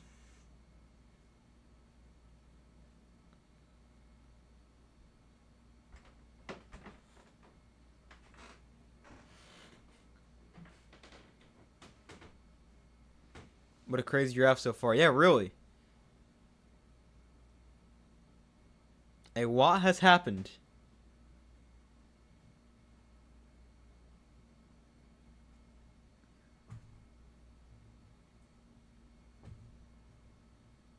Ty Simpson is also the fourth Alabama quarterback picked in the first round since 2020. Happy with the Giants drafting. Not really. I mean, I don't think it's terrible, but not my favorite. Get back to that in a second.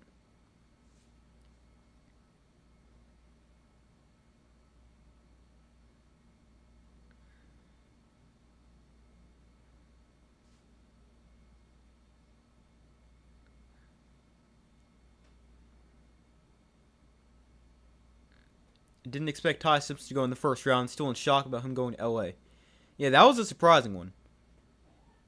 I even remember hearing doesn't seem like they were going to take him at 13.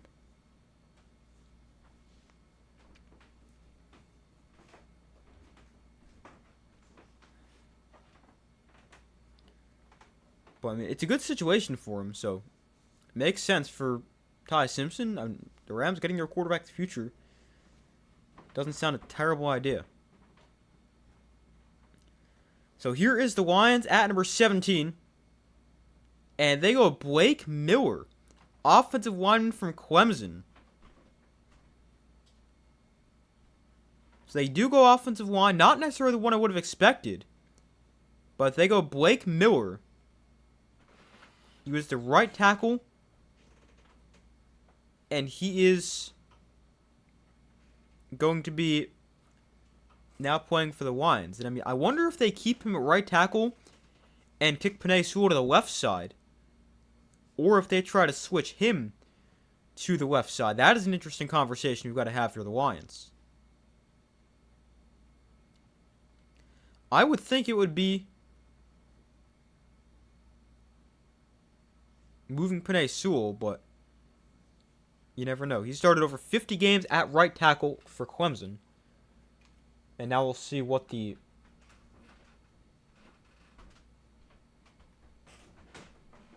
Lions do. According to Schefter, this is likely going to mean he will move to the left side. Or Penei Sewell, that is.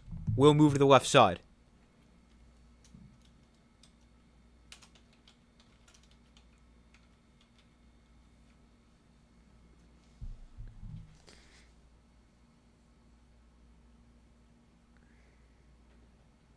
Trying to figure out how to spell Sadiq. Alright, I got it. Now the Lions at 17 go Blake Miller. The Vikings pick is in at 18. While they're not wasting much time in between this. This is how it should be. As soon as the pick comes in, get the card and go to the podium.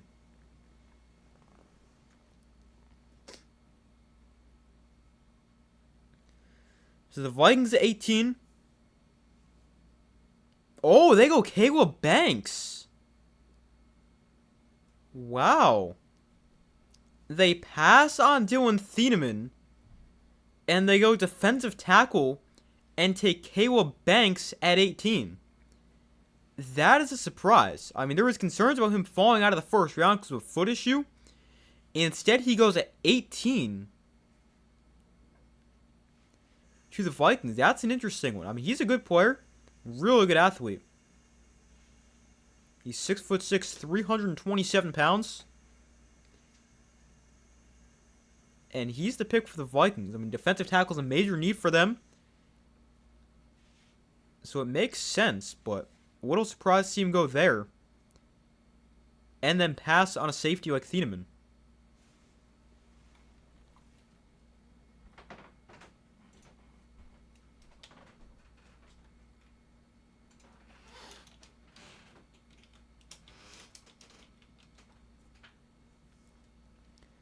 And now the Panthers are on the clock here at 19, and their pick is in. This thing's moving pretty quickly. Oh, they're going to take 10 years in between these next two picks.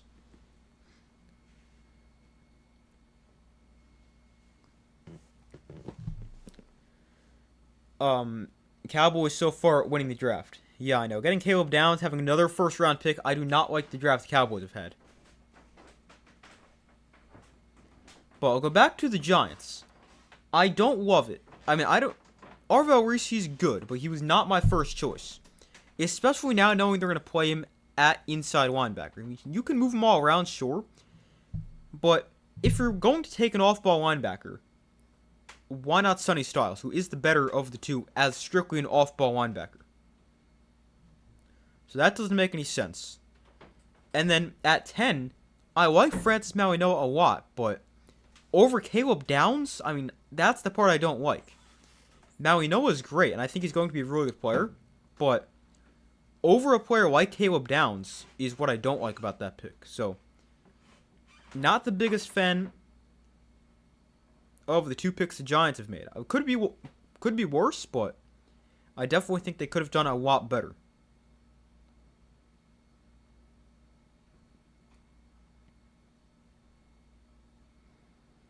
Because now you've got 4 edge rushers. 3 of them being top 10 picks over the past few years.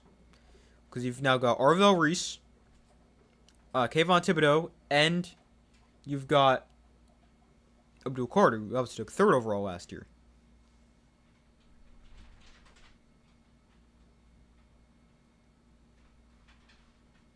And then you obviously got Brian Burns as well. Obviously not a former Giants draft pick, but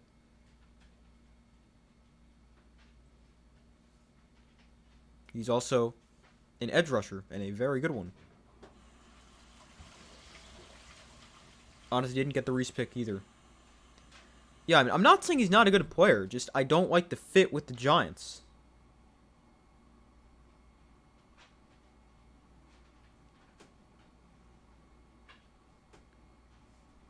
Like, how does he fit in? Yeah, exactly. That's my question.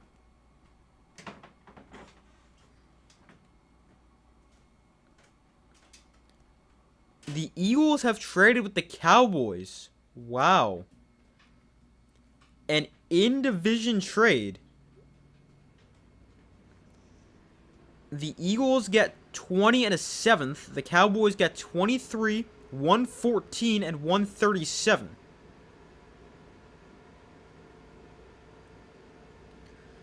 So the Cowboys trade up before. Now they trade down, and they go from 20 to 23. That is interesting. Because you see two division rivals trade with one another. Eagles get Micaiah Lemon. That makes sense. Especially with the A.J. Brown trade rumors.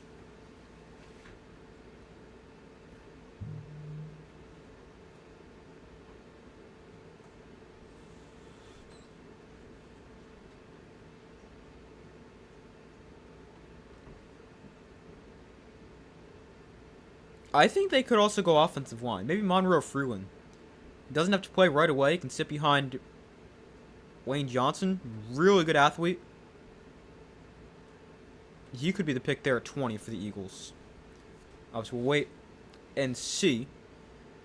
As here, the Panthers on the clock at 19. The pick is in. And maybe this is Dylan Thieneman after the Vikings passed on him.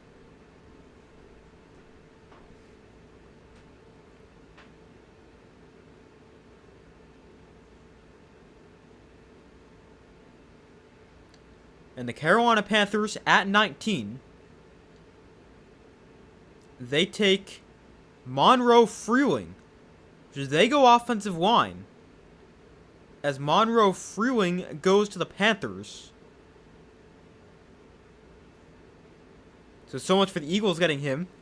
I just talked about that, but now the Eagles on the clock at 20. Wonder what way they go here.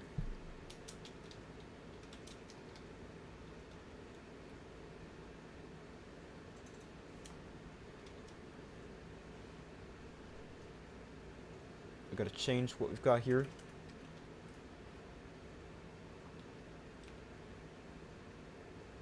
But maybe it is Micaiah Lemon. The pick is in.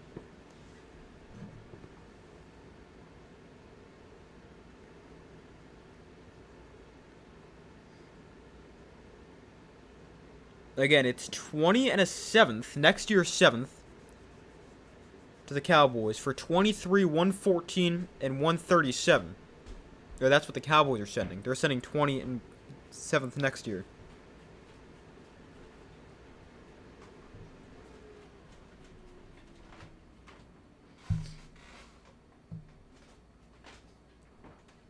So we'll see who the Eagles go after here at 21. Or sorry, 20. And then the hometown Steelers on the clock at 21. Obviously the draft in Pittsburgh.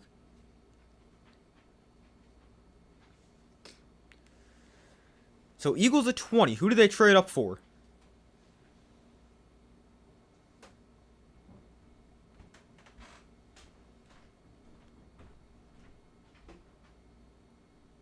And it is Micaiah Lemon. They do go wide receiver. Lemon falls to 20. The Eagles scoop him up there. Interesting. Does that confirm A.J. Brown's getting traded?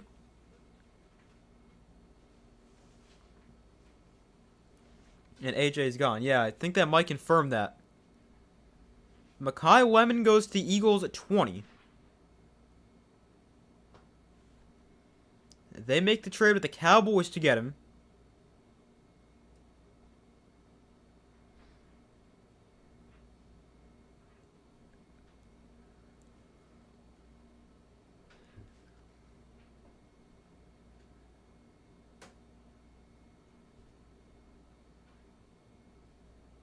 And we'll see what the Steelers now do at 21.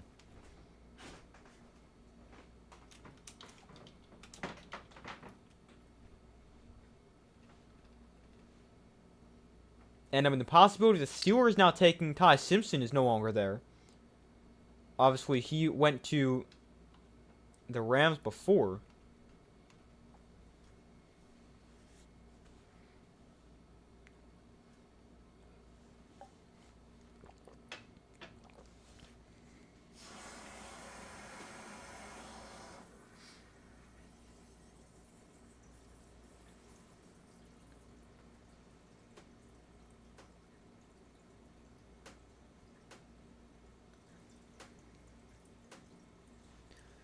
So the Steelers at 21. Who could this be?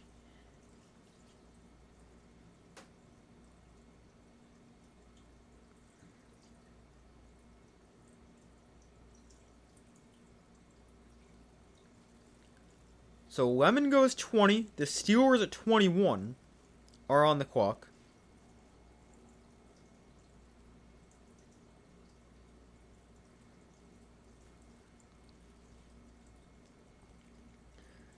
Maybe they go Dylan Thiedemann. Maybe they go... They could go receiver. I wouldn't be shocked to see that. They could go offensive line. They can go several different ways. They're on the clock. The pick is not in yet, so they could be working on a trade with somebody.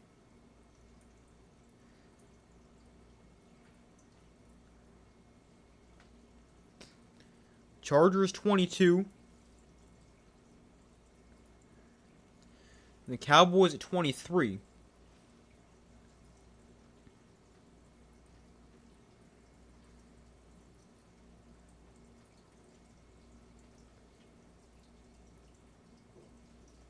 Caleb Banks is expected to be ready for the Vikings.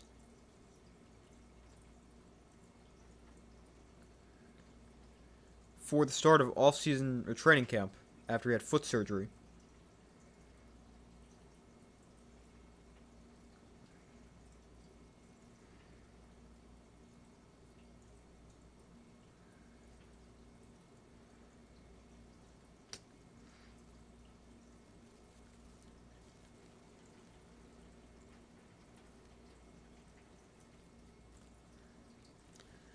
The pick is now in for the Steelers at 21. I have no idea who they're taking here.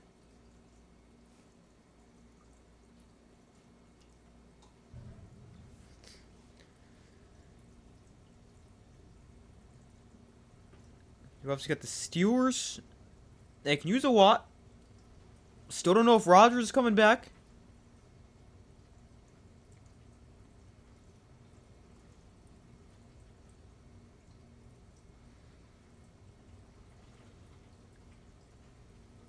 But not going to go quarterback, Ty Simpson off the board unless they're going to really reach on somebody. But I don't think that would happen.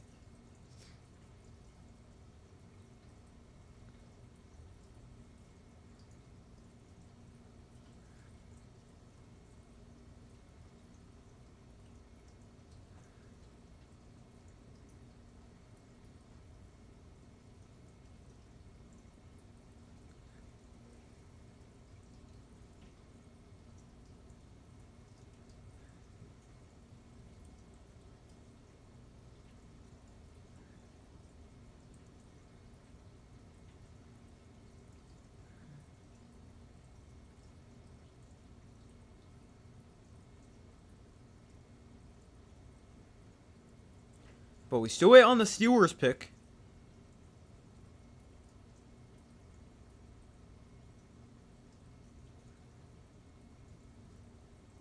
Should be announced in a minute. The host city for the draft.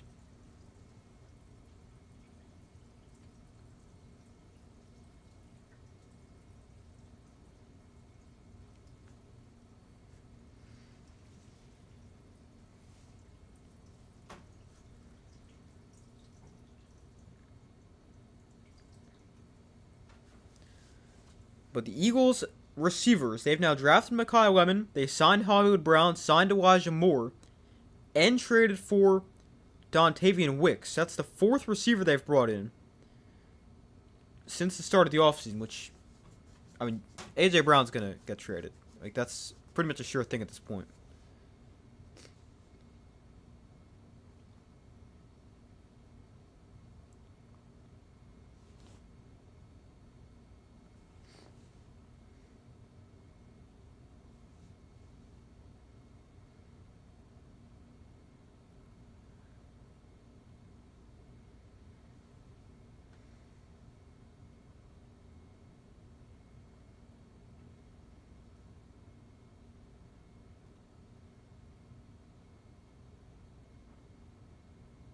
All right, here is the Steelers pick.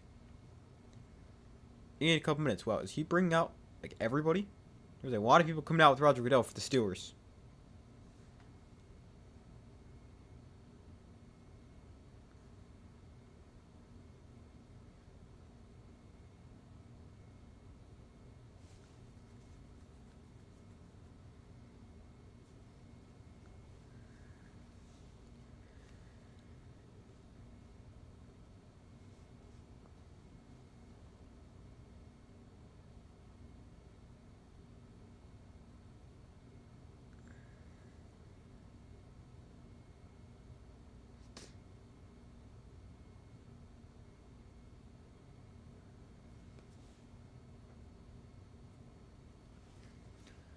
Now, the Steelers, they're doing something about high school football right now.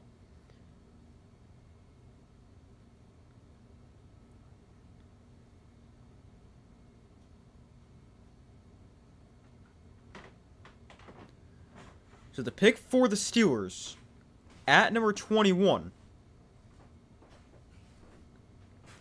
And they go Max Ihenacho, offensive lineman from Arizona State.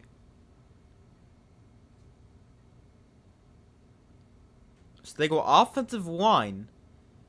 He's another guy who played right tackle in college, could move to the left side. They could also move Troy Fautanu to the left side.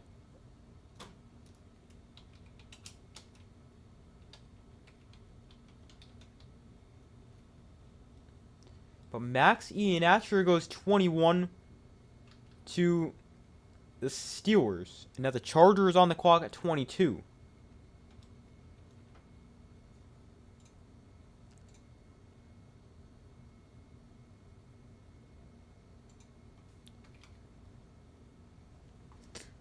Alright, well, the Chargers make their pick. I need to go get tissue real quick. I'll be right back.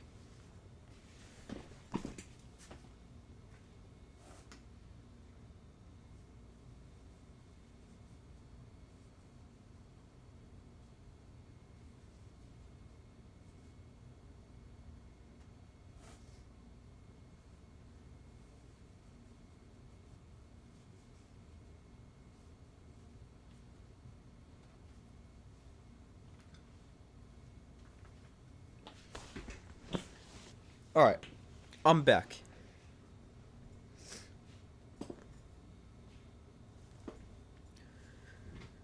But the Steelers take Max Ihenacho at 21. And now the Chargers pick just came in at 22.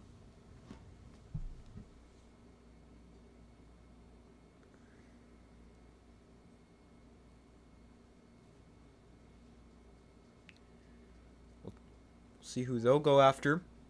I think this is probably a lineman, defensive lineman, edge rusher.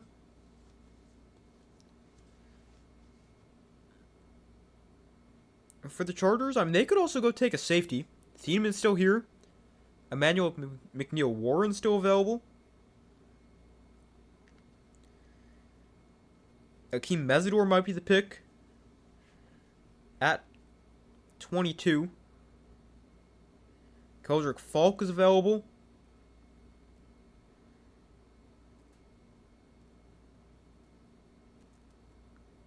I don't know. There's many different ways they can go.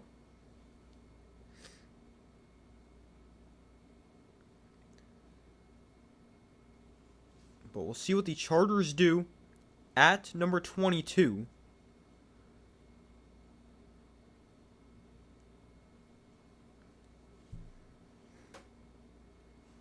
And the Cowboys up next at 23, then the Browns at 24. The Steelers take Max Ihenacho as left tackle. Broderick Jones continues to recover from a neck injury that he suffered a setback on. We still don't know if he's going to be ready to start the year.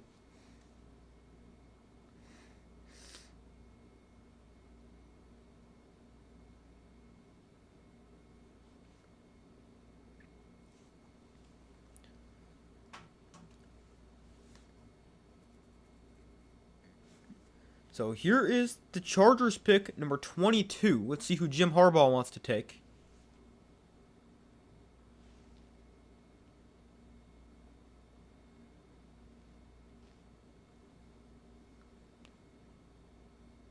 So in 22, the Chargers, they go Akeem Mesidor, edge rusher from Miami. I like that one. Akeem Mesidor, edge rusher from Miami. That makes a lot of sense. They need help off the edge. Mesidor, he's older, he's 25, but he is a really good one.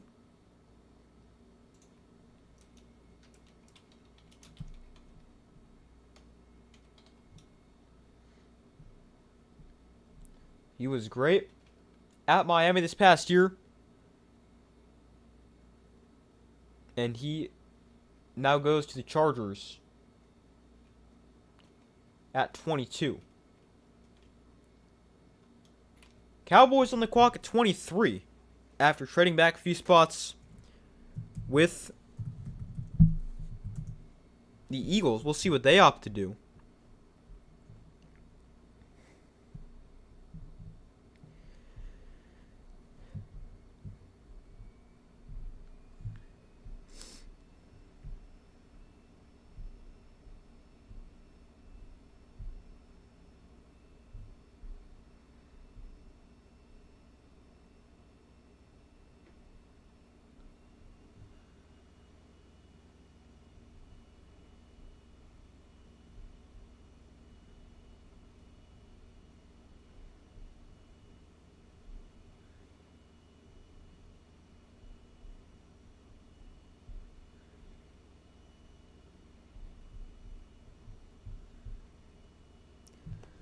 But Cowboys 23. They like Keldrick Falk. I think they could get him.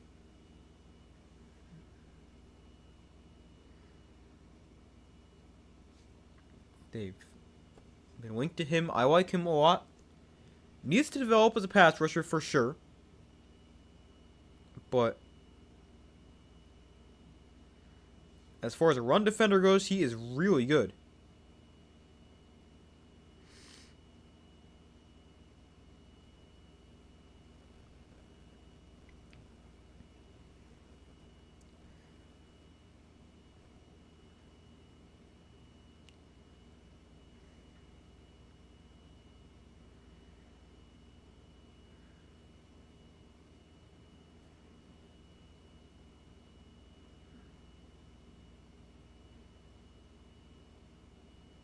Give me 1 second.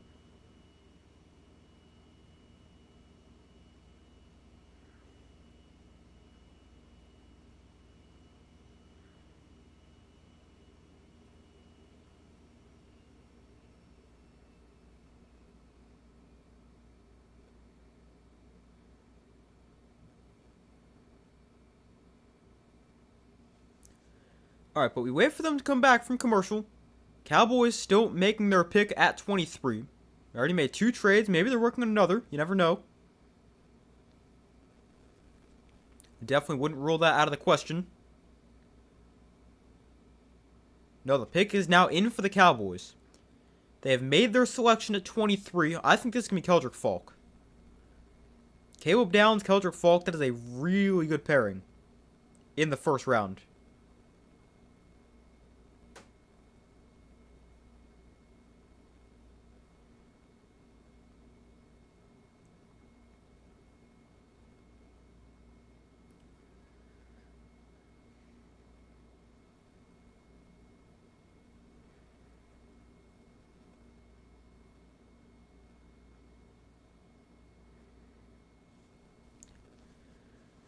But we'll see what they do. I mean, they need an edge rusher. I also wouldn't be shocked if they go take a linebacker here. Jacob Rodriguez available. CJ Allen. They can keep Jacob Rodriguez in the state of Texas. Obviously coming from Texas Tech.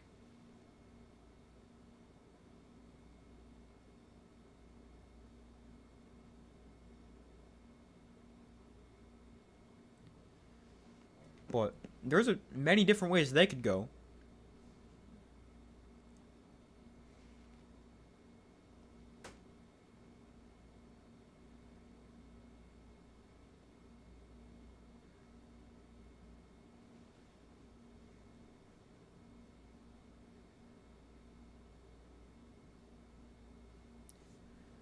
Then the Browns at 24, Bears at 25. The next couple teams on the board. Man, I need another tissue. I'll be right back.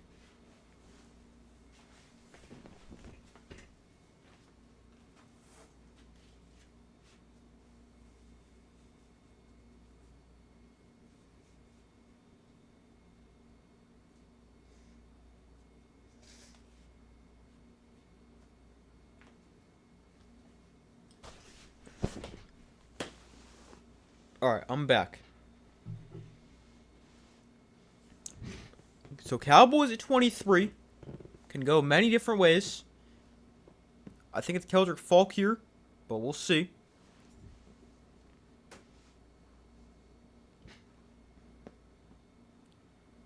I still think it's defense. I don't think it's an offensive player. The Cowboys at number 24. Sorry, 23. After trading down with the Eagles. The Cowboys, they take Malachi Lawrence. They take him out of UCF. He was a player I heard about potentially getting into the first round. Cowboys like him. Malachi Lawrence goes 23.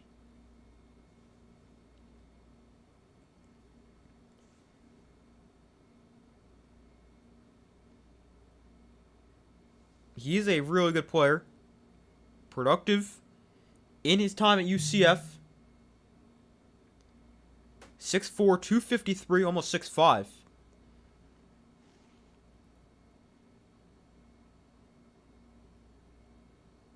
But he is quite good. Did not think he was a lock to go in the first round, but he is a good player.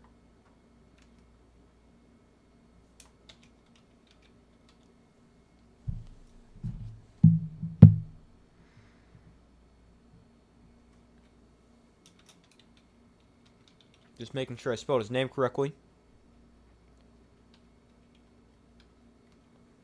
And now the Browns at 24. They can go a few different directions as well.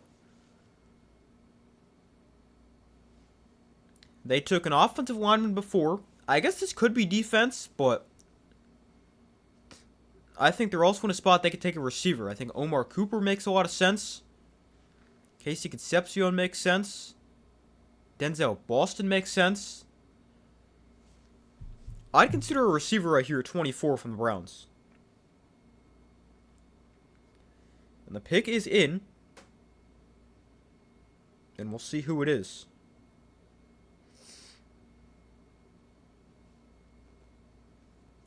But first, they're going to go to a commercial. Browns, Bears, Bills. A lot of B's. The next three teams on the board, or on the clock.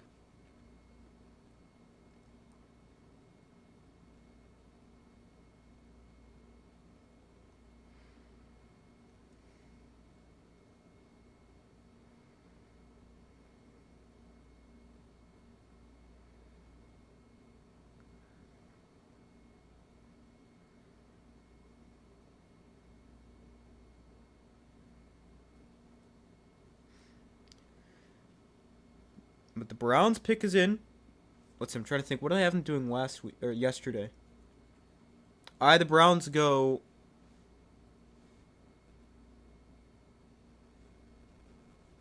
Caleb Lomu here at 24.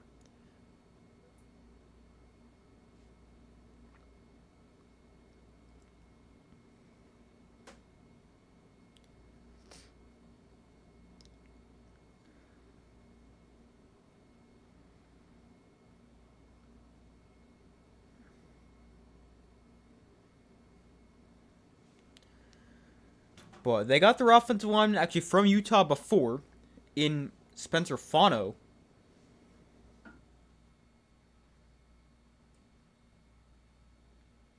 And let's see who the Browns go with here. And the Bears at 25. I think the Bears at 25 is a great landing spot for Dylan Thieneman. Kind of falling a little bit. Thought he'd be off the board by now. But obviously, we will see when he goes off the board.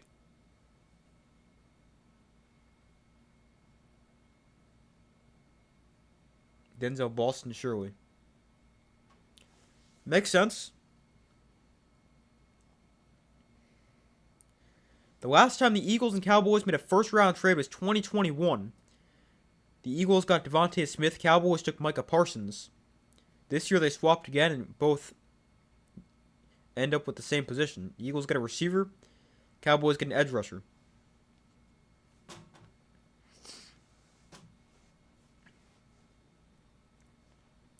But I think Denzel Boston makes sense. He's not my favorite receiver in this class, but he's good.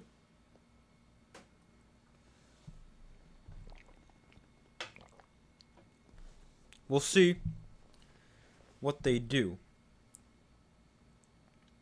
Maybe Denzel Boston. I think Thieneman's a Bear. And then I think the Bills also go receiver. They could take Omar Cooper.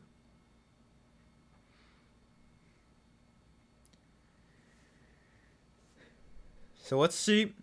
The Browns at 24. I just saw a Twitter notification from Schefter. I'm not going to look at it, though. I just saw it was him. I didn't see what it said, though.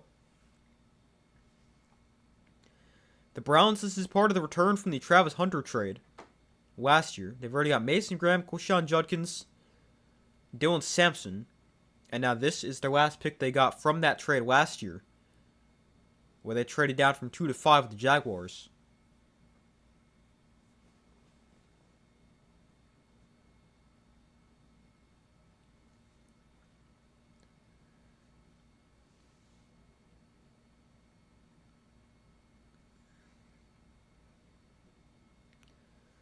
So let's see. Spencer Fano at 9, now at 24. The Browns, they go receiver. It's Casey Concepcion out of Texas A&M. That makes a lot of sense.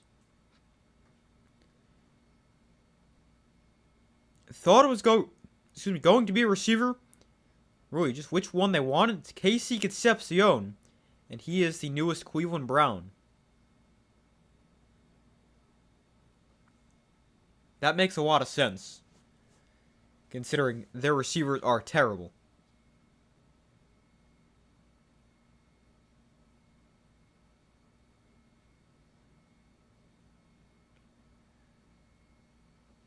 So they end up going with a receiver and an offensive lineman in their 2 first-round picks. Man, my nose is really bothering me. I'll be right back again.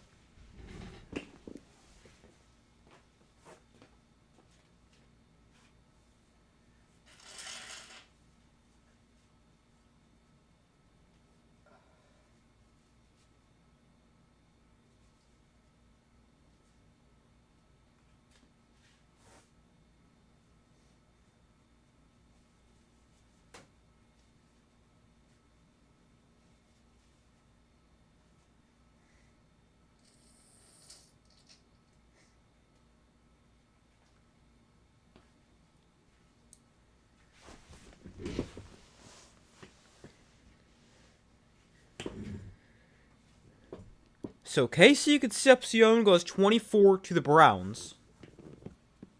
And now the Bears at 25. This feels like a Dylan Thieneman spot.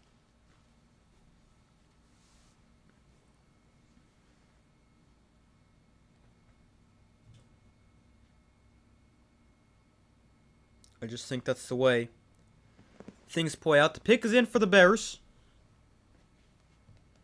I think Thieneman makes a lot of sense. They can use somebody in the secondary.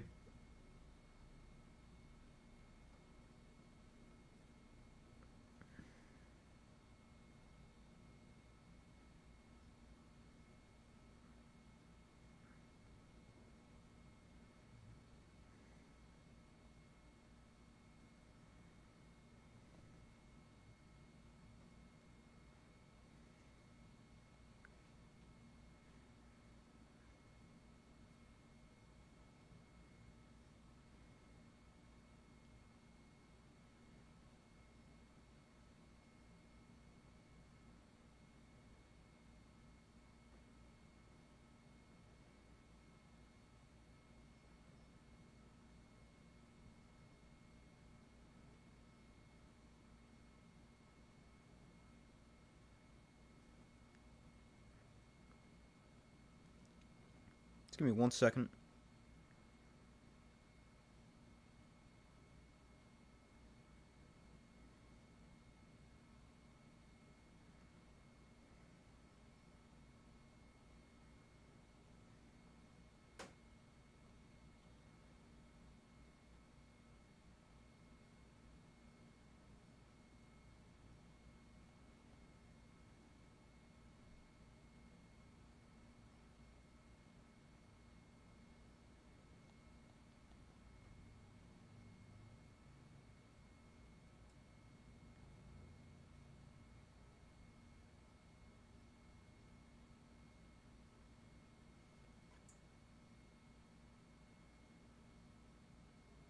Oh, the Texans have now traded up.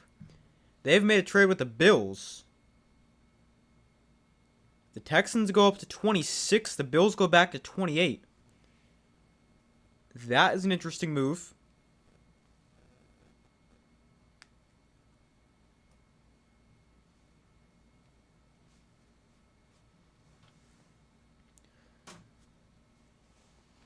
As the Bills trade back with the Texans. Wonder who the Texans could be moving up for.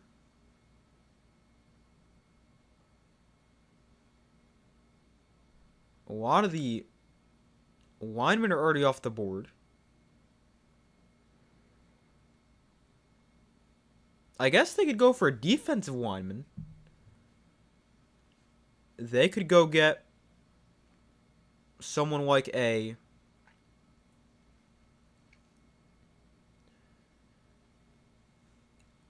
Peter Woods, maybe Caden McDonald, continue to improve that defense. I don't think that's out of the question. But first, we'll see what the Bears do here at 25. And then the Texans at 26. Then 49ers 27, the Bills at 28.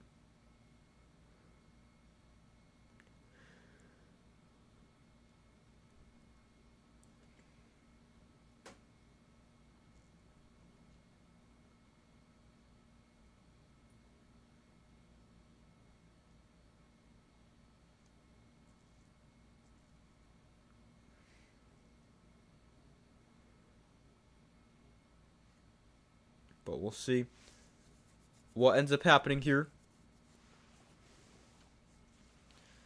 Well, let's see how many picks I've gotten right so far in my mock draft from last night. Probably not too many.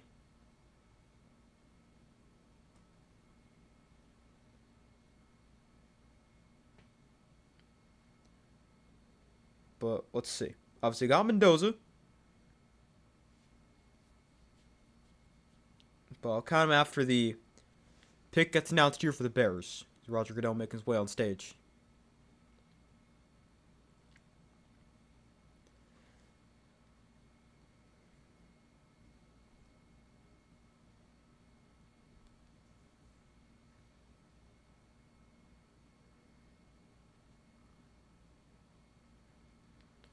So the Bears at number 25.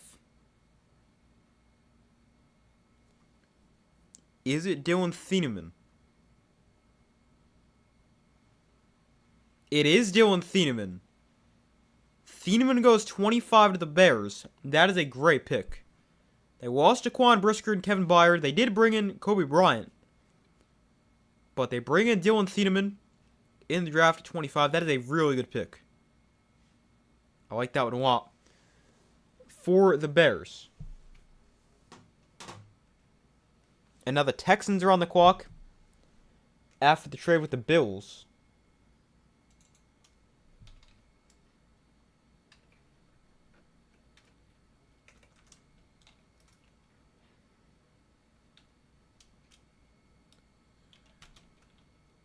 I just realized I never wrote down Casey Concepcion for the Browns when we do that right now.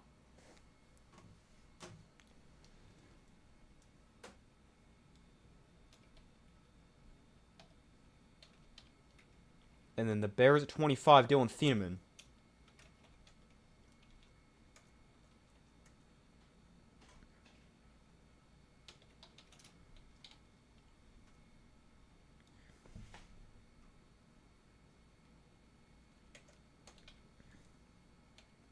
Sorry, I gotta figure out how to spell it.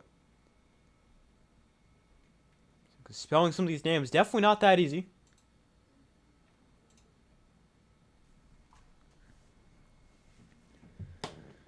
But Dylan Thieneman goes to the Bears. I like that pick a lot. And the full trade details for the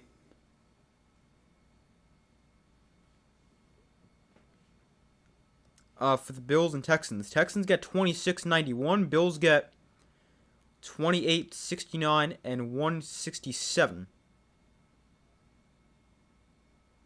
And now I've got another trade. The Dolphins have traded with the 49ers for the 27th pick.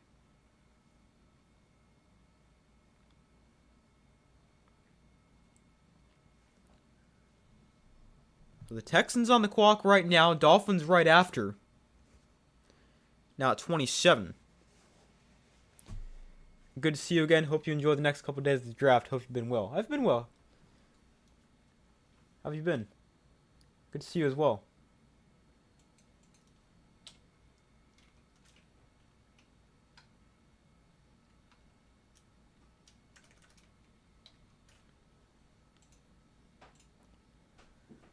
So the Texans, Dolphins, Bills, Chiefs, 49ers, Patriots, Seahawks is the rest of the first round. The pick is now in for the Texans.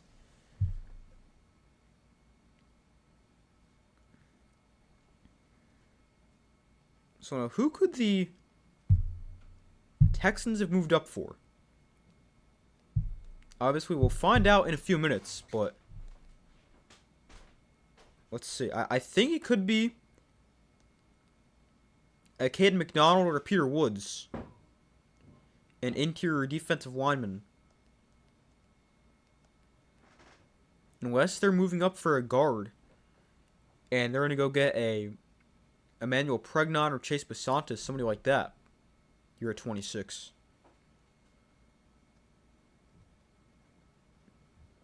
Been at work all day. Any big surprise in the first round?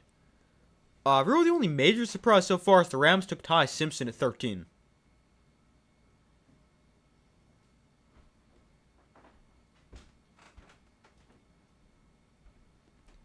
But that's really been the only major surprise, which is definitely a big one, but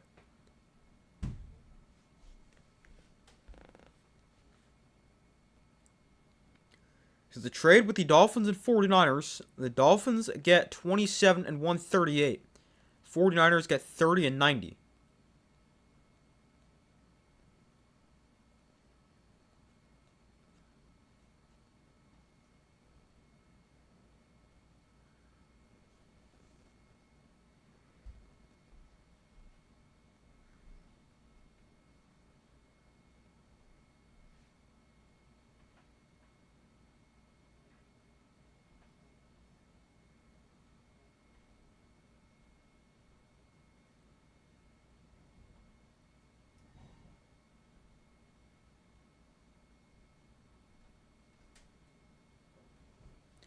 So here is the Texans pick after the trade.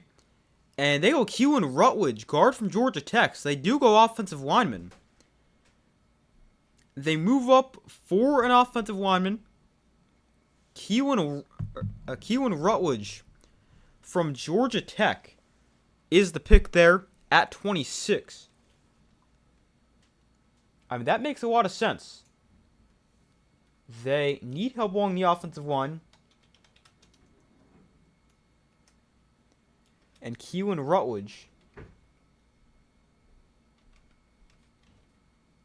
is the pick at 26.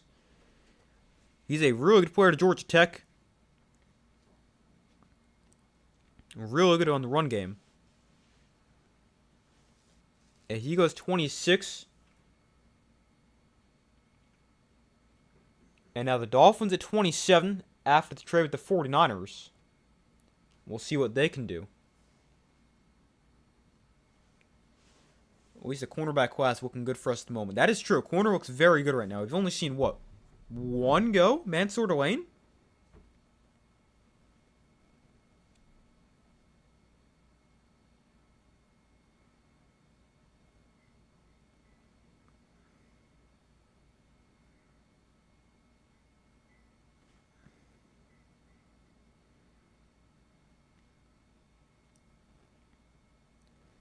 Is that really it? We've only seen one corner?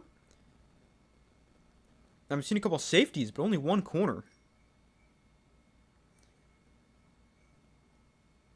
Yeah, Mansour Wayne's been the only corner taken off the board. So, I mean, the Dolphins pretty much have their pick right now, assuming they do go corner. I mean, Jermod McCoy's available, but obviously the knee concerns. You got his teammate Colton Hood. Avion Terrell's available. Brandon Cisse, Chris Johnson. A lot of good options for a cornerback needy team like the Dolphins right now. So a pretty good spot to be in. They move up to 27 for probably a corner. And yeah, we'll see who they go after.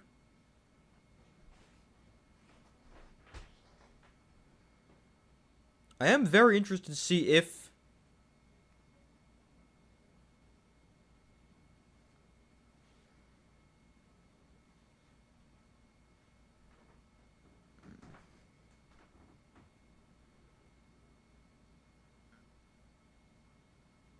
it's going to be if Jermod McCoy is going to be a first round pick.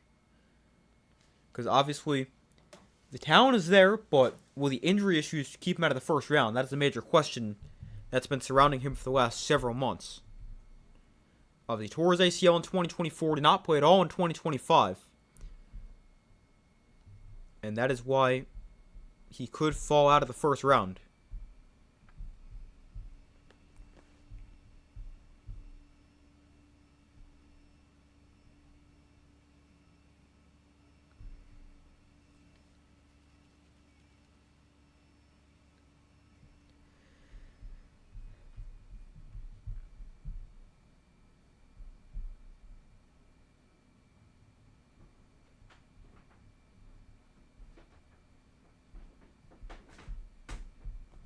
But the pick is in for the Dolphins, then the Bills and Chiefs. How do they always end up picking right next to one another? I know they're usually both pretty good, but in this case, the Bills were great, Chiefs were terrible. And of course, they got back-to-back picks. At least the Bills learned their lesson not to trade with the Chiefs this time. Or at least not yet.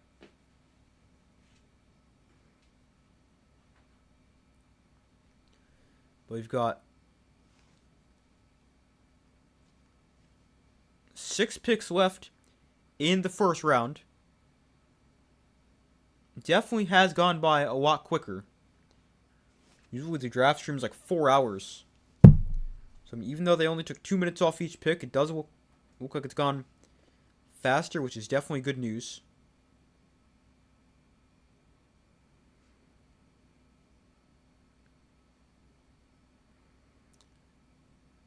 Yeah, I'm checking my draft stream length. Usually it's close to 4 hours, and the draft doesn't end until midnight. So let me pull it up just to compare. I mean, we still got 6 picks left, so could easily be another 30 minutes to an hour. But I think last year and the year before have been close to 4 hours. Dolphins at 27. After trading up with the 49ers. The Miami Dolphins go Chris Johnson, corner from San Diego State. So it is a corner. It's Chris Johnson. He's a really good one. They pretty much had their pick of corners, and they go Chris Johnson.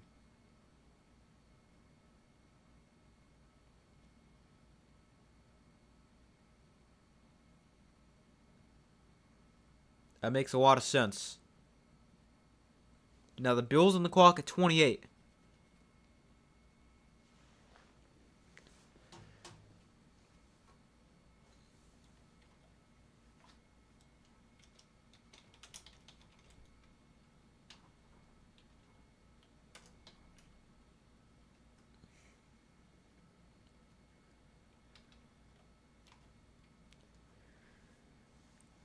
But that's a pretty good pick right there.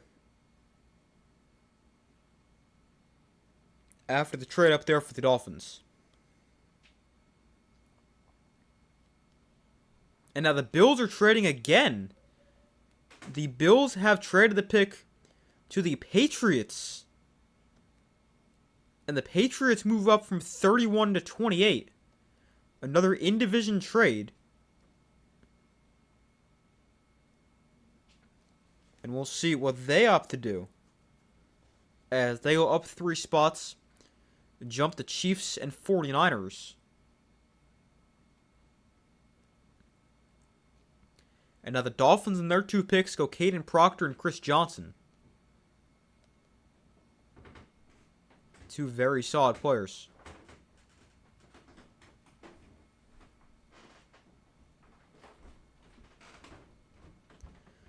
So the Patriots pick is in at 28.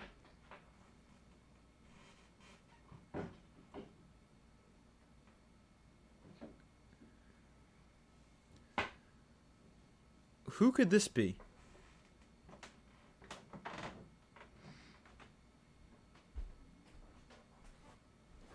Why are the Bills trading? I don't know. Maybe they just don't want to make a pick. Who could the Patriots be trading for? All the offensive linemen right now are kind of off the board. Although maybe it's a Pregnon or a Basantis. Well, let's see. Here is the announcement. The Patriots traded with the Bills. And at 28, the Patriots go with Caleb Lomu. Okay, I forgot he was still available. They go Caleb Lomu at 28. They trade with the Bills and get an offensive lineman. Lomu's a good pick. Yeah, he's a good pick. I forgot he was still available.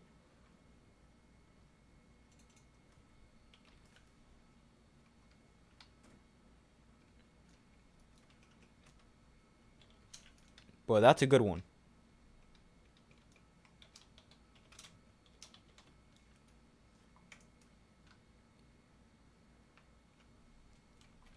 The interesting thing is now, Lomu played left tackle at Utah. He could move to right tackle, but he could also stick a left tackle, and you can move Will Campbell inside to guard.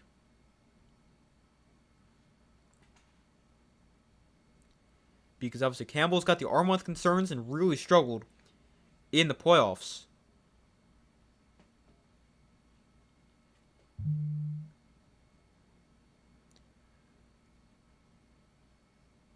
So maybe they make the switch there. And now the Chiefs are on the clock for the second time at number 9. They traded up to 29. They traded up to 6 before to go get Mansour Delane. And let's see who they go get here at 29.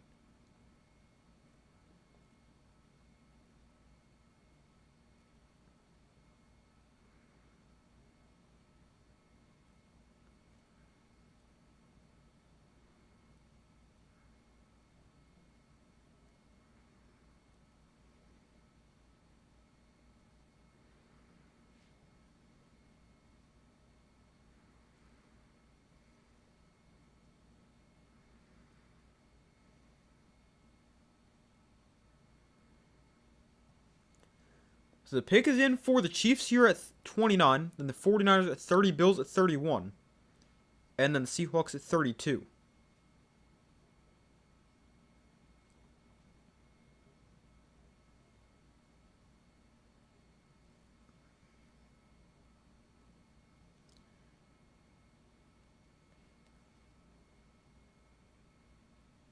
Oh, wow, this is crazy. The Eagles traded up to get Makai Lemon. They moved from 23 to 20 and jumped the Steelers and Chargers in the trade with the Cowboys. Makai Lemon was on the phone with the Steelers when the Eagles traded up to go get him. That's kind of crazy. So the Steelers were going to go Makai Lemon at 21. But the Eagles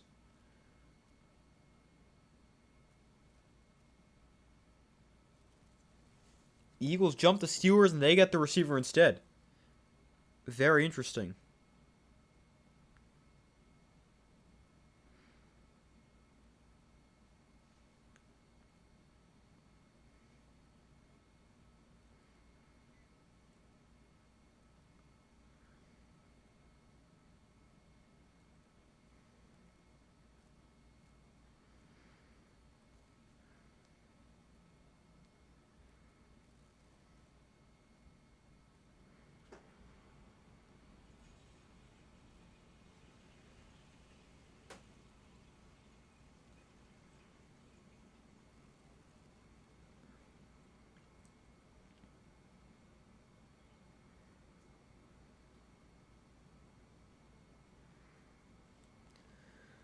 So the Chiefs, 29. Could this be offensive line? Maybe they go Pregnon. Maybe they go Basantis if one of them sneaks in the back into the first round. Maybe they go... They already took a corner. But there's a lot of corners available right now. Maybe they go... Not sure.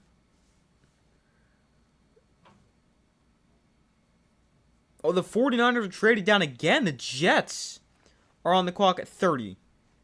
The Jets are about to make their third first-round pick.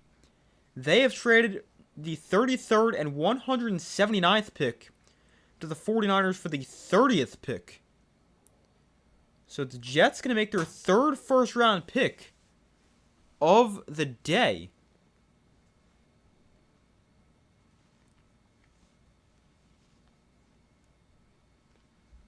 Wonder who that's for. They've taken edge rusher and tight end. Interesting. But we'll get to them in a second.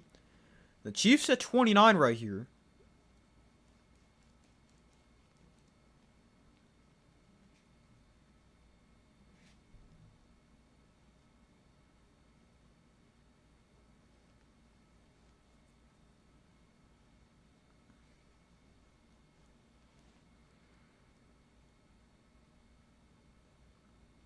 Are they going to go receiver? Denzel Boston? Omar Cooper? I wouldn't think so. But we'll see. There's many different ways they can go right here. Maybe Keldrick Falk at 29. So Chiefs at number 29. They go Peter Woods.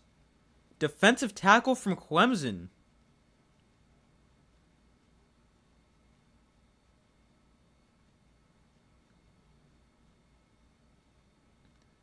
So they improve that defense. Peter Woods is the pick at 30. Or sorry, 29.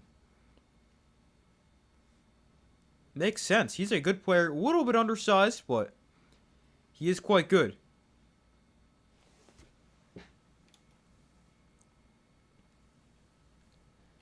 And now let's see who the Jets go with at 30.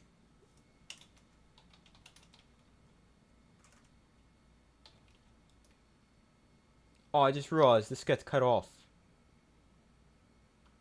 And I thought that we would avoid that problem.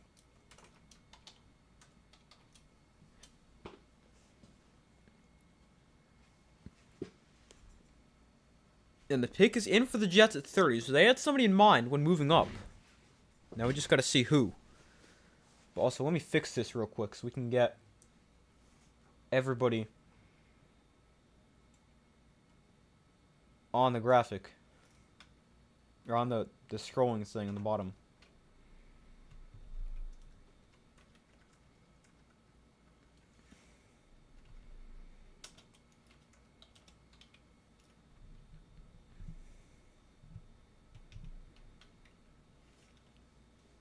Give me a second.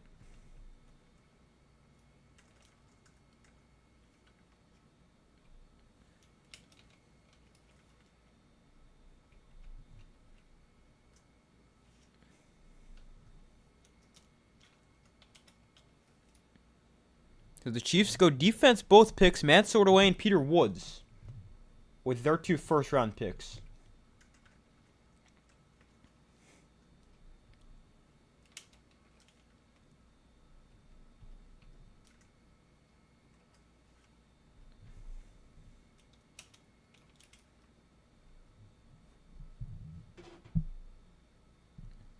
So the 49ers, they've turned their initial pick at number 27 into the 33rd picks, the first pick tomorrow, as well as picks 90 and 179. So they've gotten some extra picks. And let's see who the Jets go with here at 30.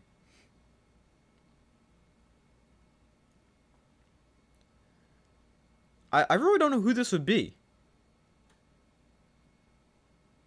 But we're about to find out.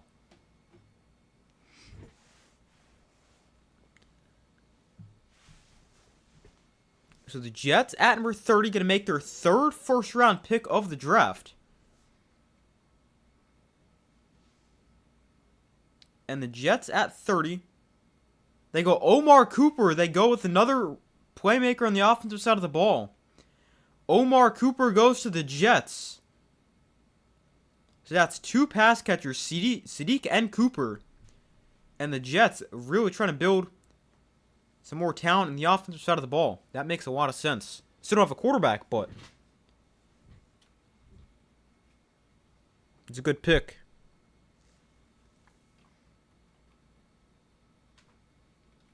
So Omar Cooper is a Jet.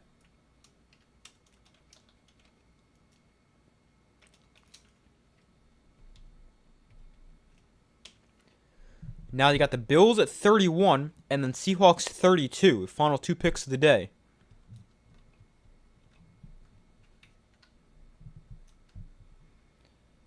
Let me continue shortening these names.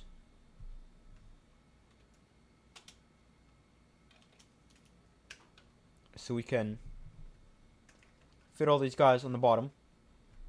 I'm going to finish doing this, and then the draft's going to end. Or the first round.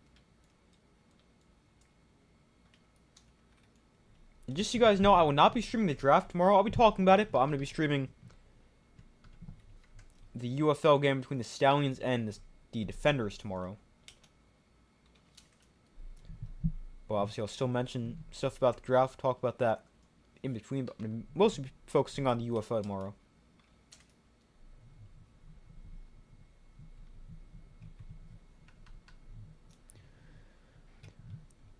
Also, the Jets go trade up to 30. I wonder if they go move up to 30, jump the Bills who are at 31, because they wanted Omar Cooper, who had linked to the Bills. Definitely think that's a possibility.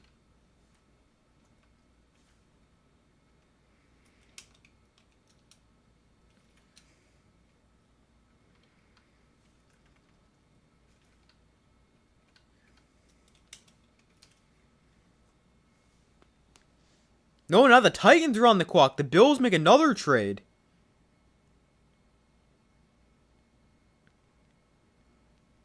The Bills have traded out of the first round. Titans on the clock at 31. And the Titans pick is in.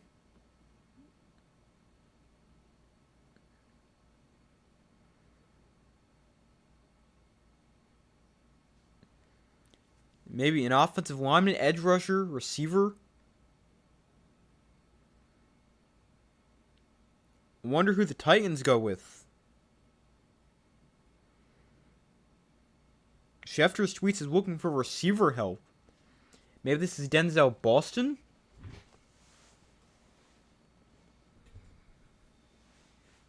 Why would they get another receiver, though? That doesn't make any sense. They just took Carnell Tate.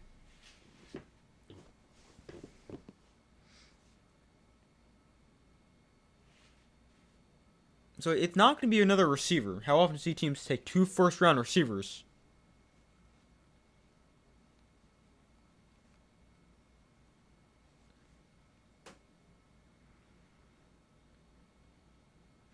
Boston's there. I think he might be the pick. Keldrick Falk here. That could be possible, too.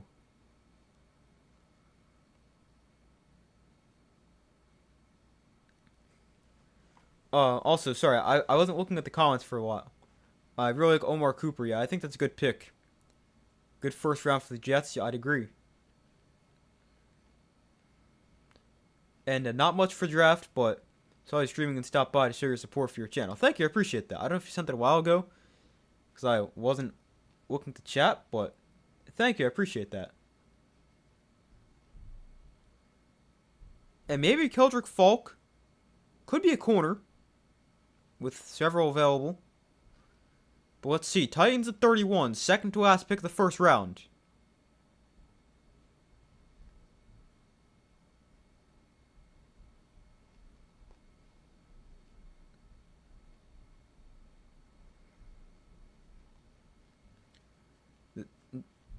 Pittsburgh just set the record for most fans at the first round of the draft. 320,000 people. That is a lot. The most attended first round ever. And it is Keldrick Falk to the Titans. You called it. I think that makes a lot of sense. Robert Saleh gets the defensive guy. I like Keldrick Falk. Big, athletic, defensive end. Really good run defender. Needs to work a little bit as a pass rusher, but that's a good one.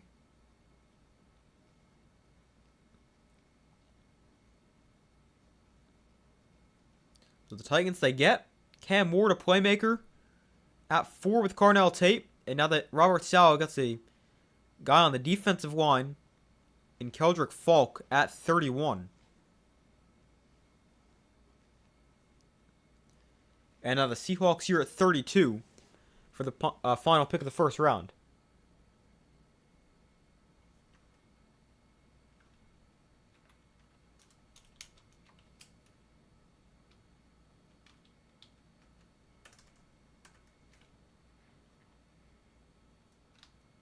Keldrick Falk also was in the green room, so I'm glad to see he got drafted.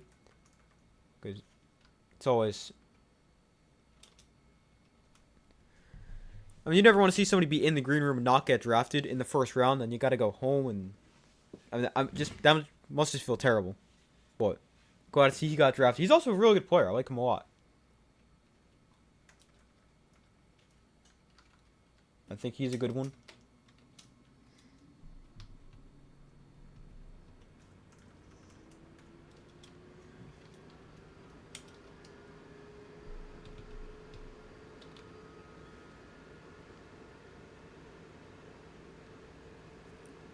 Assume Cincinnati trading their first round pick. They traded that like last week for Dexter Lawrence. Alright, that was a Sunday. They traded that to the Giants. That was the 10th pick.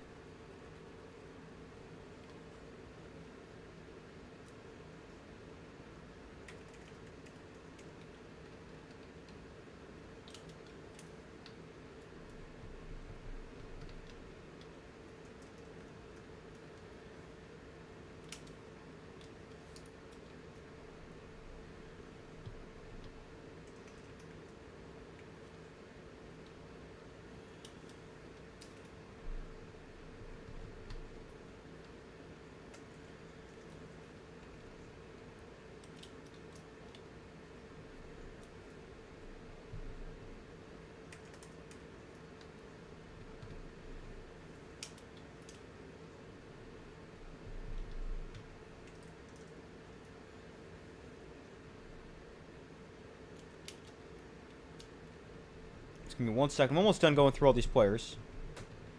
You guys can see which ones I'm working on the bottom right now.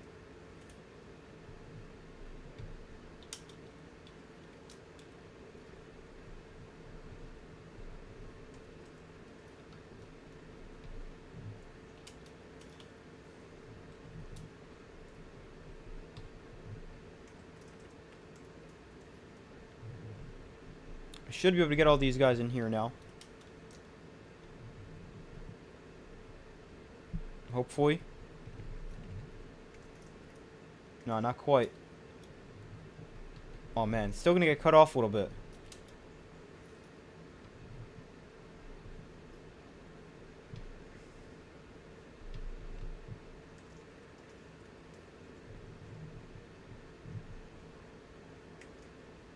Nah, whatever. First round's pretty much over anyway.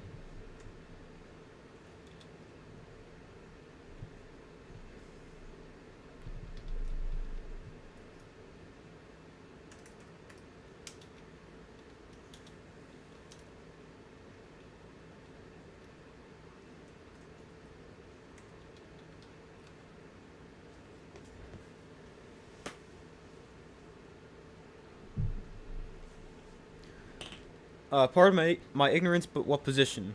He's a defensive tackle.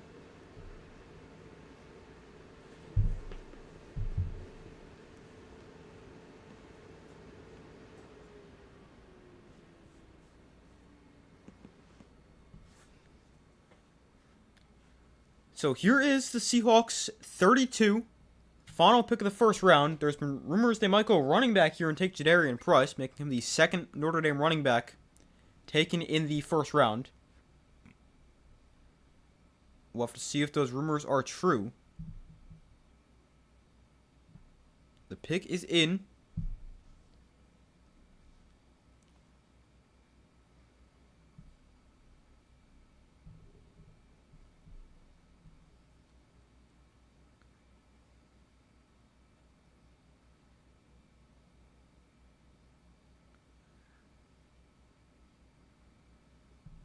So here are the Super Bowl champs picking 32nd.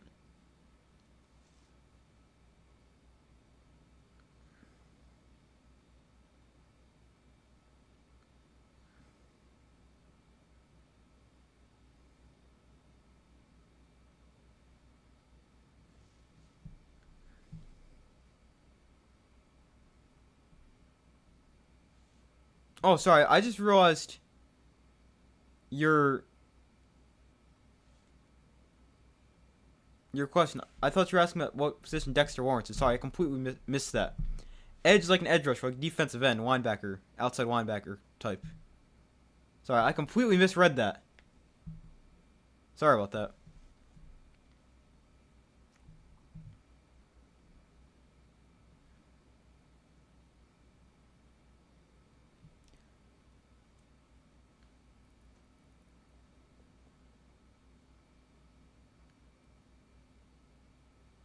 It still gets cut off at the end after the Jets pick, but whatever. This is the last pick anyway. So here is the Seahawks 32, final pick of the first round.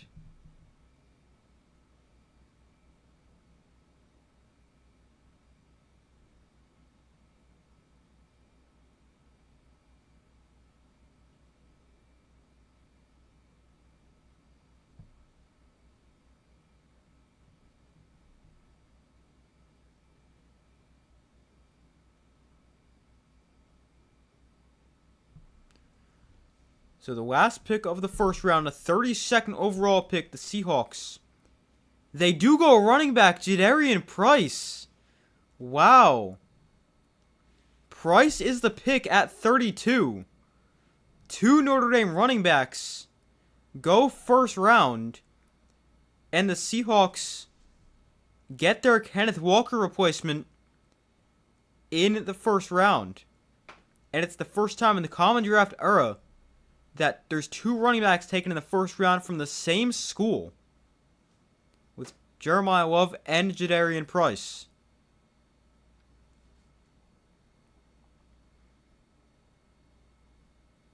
But I am very happy to see him go in the first round as a Notre Dame fan, because he is a really good player.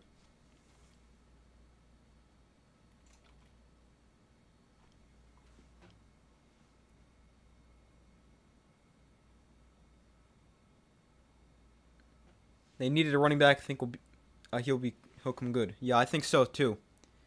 He's a good player.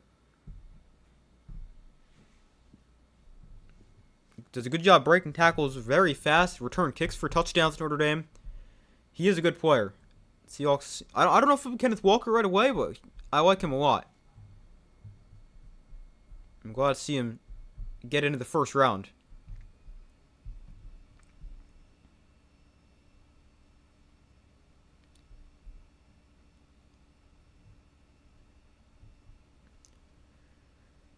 Now, I didn't think shaving 2 minutes off of each team's picks would make that much of a difference, but it ends at 11 as opposed to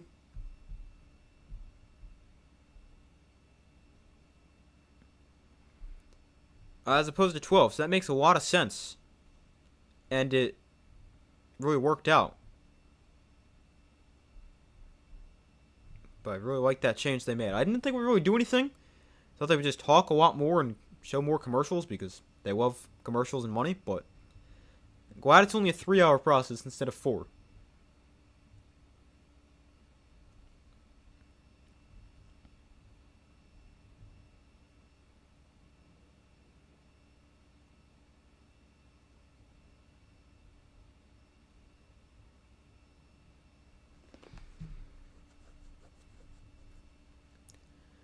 But the first round of the draft is complete. Some teams made some good picks. Some teams made some picks that I don't love. Unfortunately, the Giants made 2 picks I'm not the biggest fan of. especially Alvaro Reese, although he's a good player still. When I say it's not a good pick, it's not that I think these players are bad. Like, they're obviously all really good players, just I don't love the fit.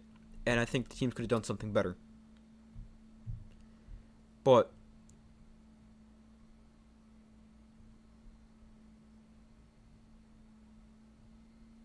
we will see what the rest of the draft has in store. I've got a lot of draft content on the way. I'll be grading every first round pick. That will be out probably Saturday by the time I write everything, record it, edit it, and then finally post it. Probably Saturday. And then I'll definitely do more draft content after that. But that's where I'm going to end this stream, everybody. Thank you guys for watching. Be sure to like the video, subscribe, turn notifications. I do my best to post as often as possible. Hope you guys have a great rest of your day or night. And I will see you guys in the next video.